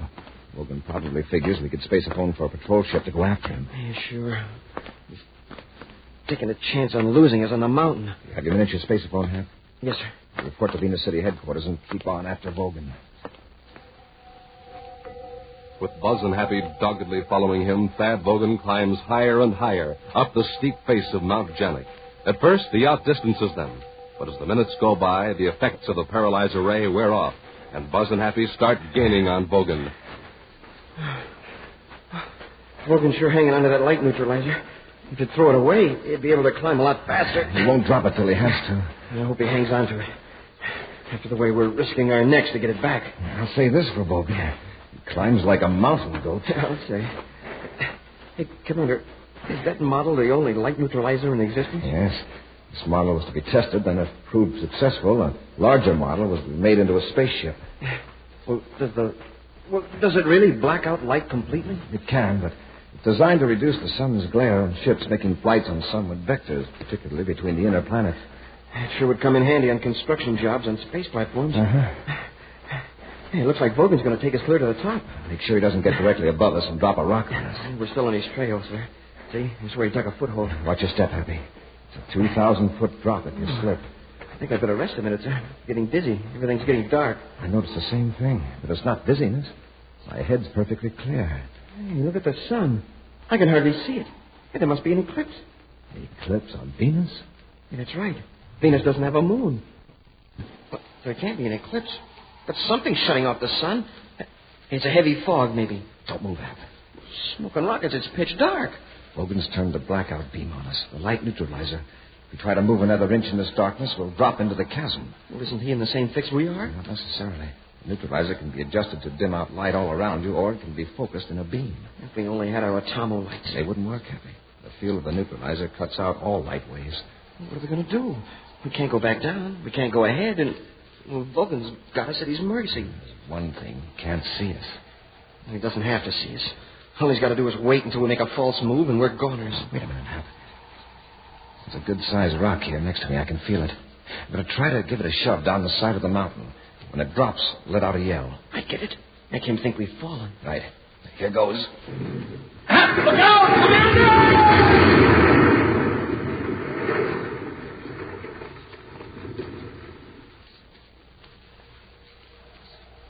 How was that? Very realistic. For a minute, I was afraid you did fall. Press close to the cliff and keep very still. Hey, he turned off the neutralizer. I can see. He'll probably wait to be sure we're gone. Oh, I hope he doesn't come back down here to investigate. Vogan to Cobra. Vogan to Cobra. Listen, he's got an miniature spacephone. Turn your volume up, Hap. Vogan to Cobra. Cobra here. Where are you? Halfway to the top of Mount Janik. Corey, this cadet were after me. They're on Venus? Now, take it easy, Mr. Gargan. It's all right. Corey and that cadet won't bother us anymore. I took good care of them. Good. How? I turned on the light neutralizer. They couldn't see it in the blackout beam and fell off the ledge. Nice work, Bogan. Yeah, but I'm still on the mountain, and I don't like it. I'll come and get you. Think I want to wait up here while you come all the way from Saturn? I'm not on Saturn. I'm in a spaceship not very far from Venus. Well, that's better. Get her as soon as you can. Corey may have notified the Space Patrol before he fell. Right, you get to the top of the peak.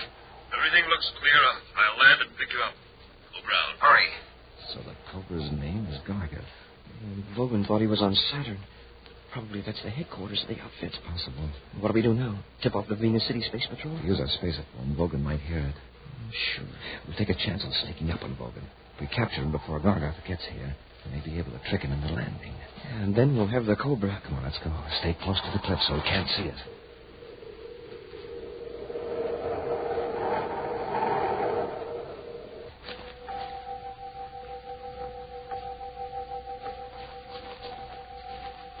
Slowly and cautiously, Buzz and Happy resume their climb up the steep mountainside. Occasionally, they get a glimpse of Vogan far above them. Then they press close to the cliff and wait. We've had one good break.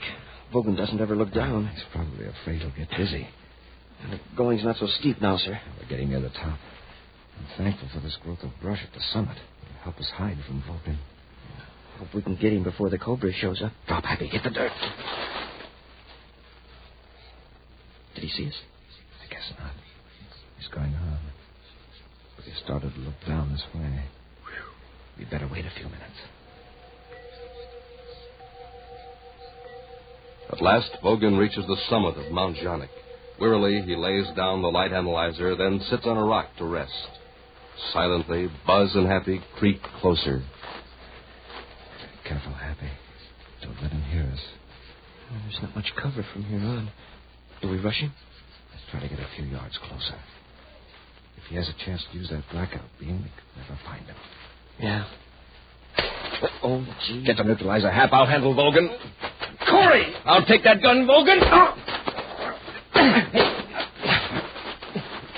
All right, Vogan. Had enough? Yeah. Happy, got the neutralizer? Yes, sir. Hey, Commander, it's a spaceship. It's probably Vogan's pal. Better all get out of sight before he gets close enough to see us. Come on, Vogan. Get over there by that brush. You stand out where you can be seen. We'll be in the brush right behind you. Yeah, sure. I'm coming. Cobra to Vogan. Cobra to Vogan. Answer him, Vogan. But don't try to warn him. Okay.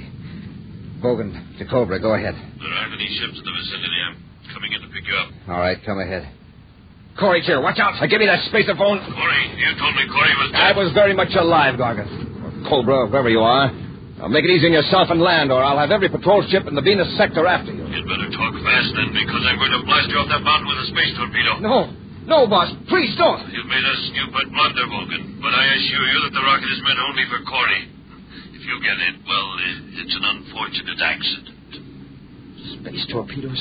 We don't stand a chance. We've got to hide. We've got to hide. Happy, sure your spacephone's turned off? It is, sir. Good. Let's have a look at that light neutralizer. That's not going to save us, not from torpedoes. See, this setting ought to be about right for our purpose. Now, we'll just set the neutralizer here on the ground. Now, come on. Get out of the field of darkness, quickly. I can't see. Of course you can't, stupid. Just do what the commander tells you. Come on. Hey. We're out of the field. He can see us. If you stay in the brush, just get far away from that field of neutralized light.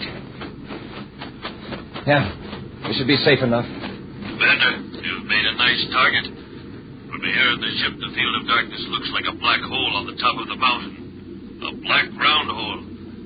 Somewhere inside that hole you were hiding. So futile, Commander. So pathetically futile.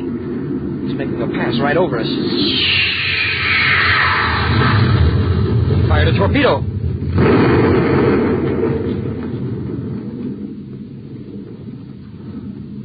Smoke and rockets.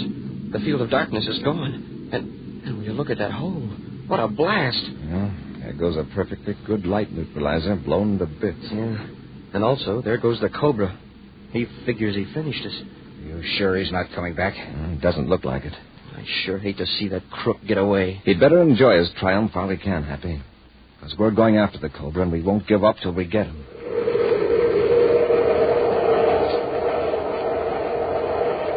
An action preview of next week's exciting Space Patrol adventure in just a moment. Hi, Space Patrollers. This is Captain Tufel. And Cadet Happy. I'm reporting to you on Rice Chex. And I'm reporting to you on Wheat Chex. Rice Chex, triple toasted shredded rice biscuits. The taste mighty good. Tops for taste. That's Rice Chex. Wheat Chex. Boy, they've got a swell whole wheat flavor that just can't be beat. Tops for taste. That's Wheat Chex, too. And Rice Chex are made in that modern, bite-sized design for easy eating. Tops for size. That's Rice Chex. Wheat Chex are bite-sized for super easy eating. Tops for size, too. And, gang, after a good, nourishing breakfast with Chex, rice, or wheat, you'll see they're tops for get up and go. Real Space Patrol get up and go, like the Commander has. Chex, a good word to remember at breakfast time or any time, because they're tops 3 ways: for taste, size, and get up and go. Look for the red and white checkerboard packages with the picture of the Commander or the swell picture of me on the outside. Yes, and the terrific Space Patrol trading card on the inside. Rice Chex. Wheat Chex.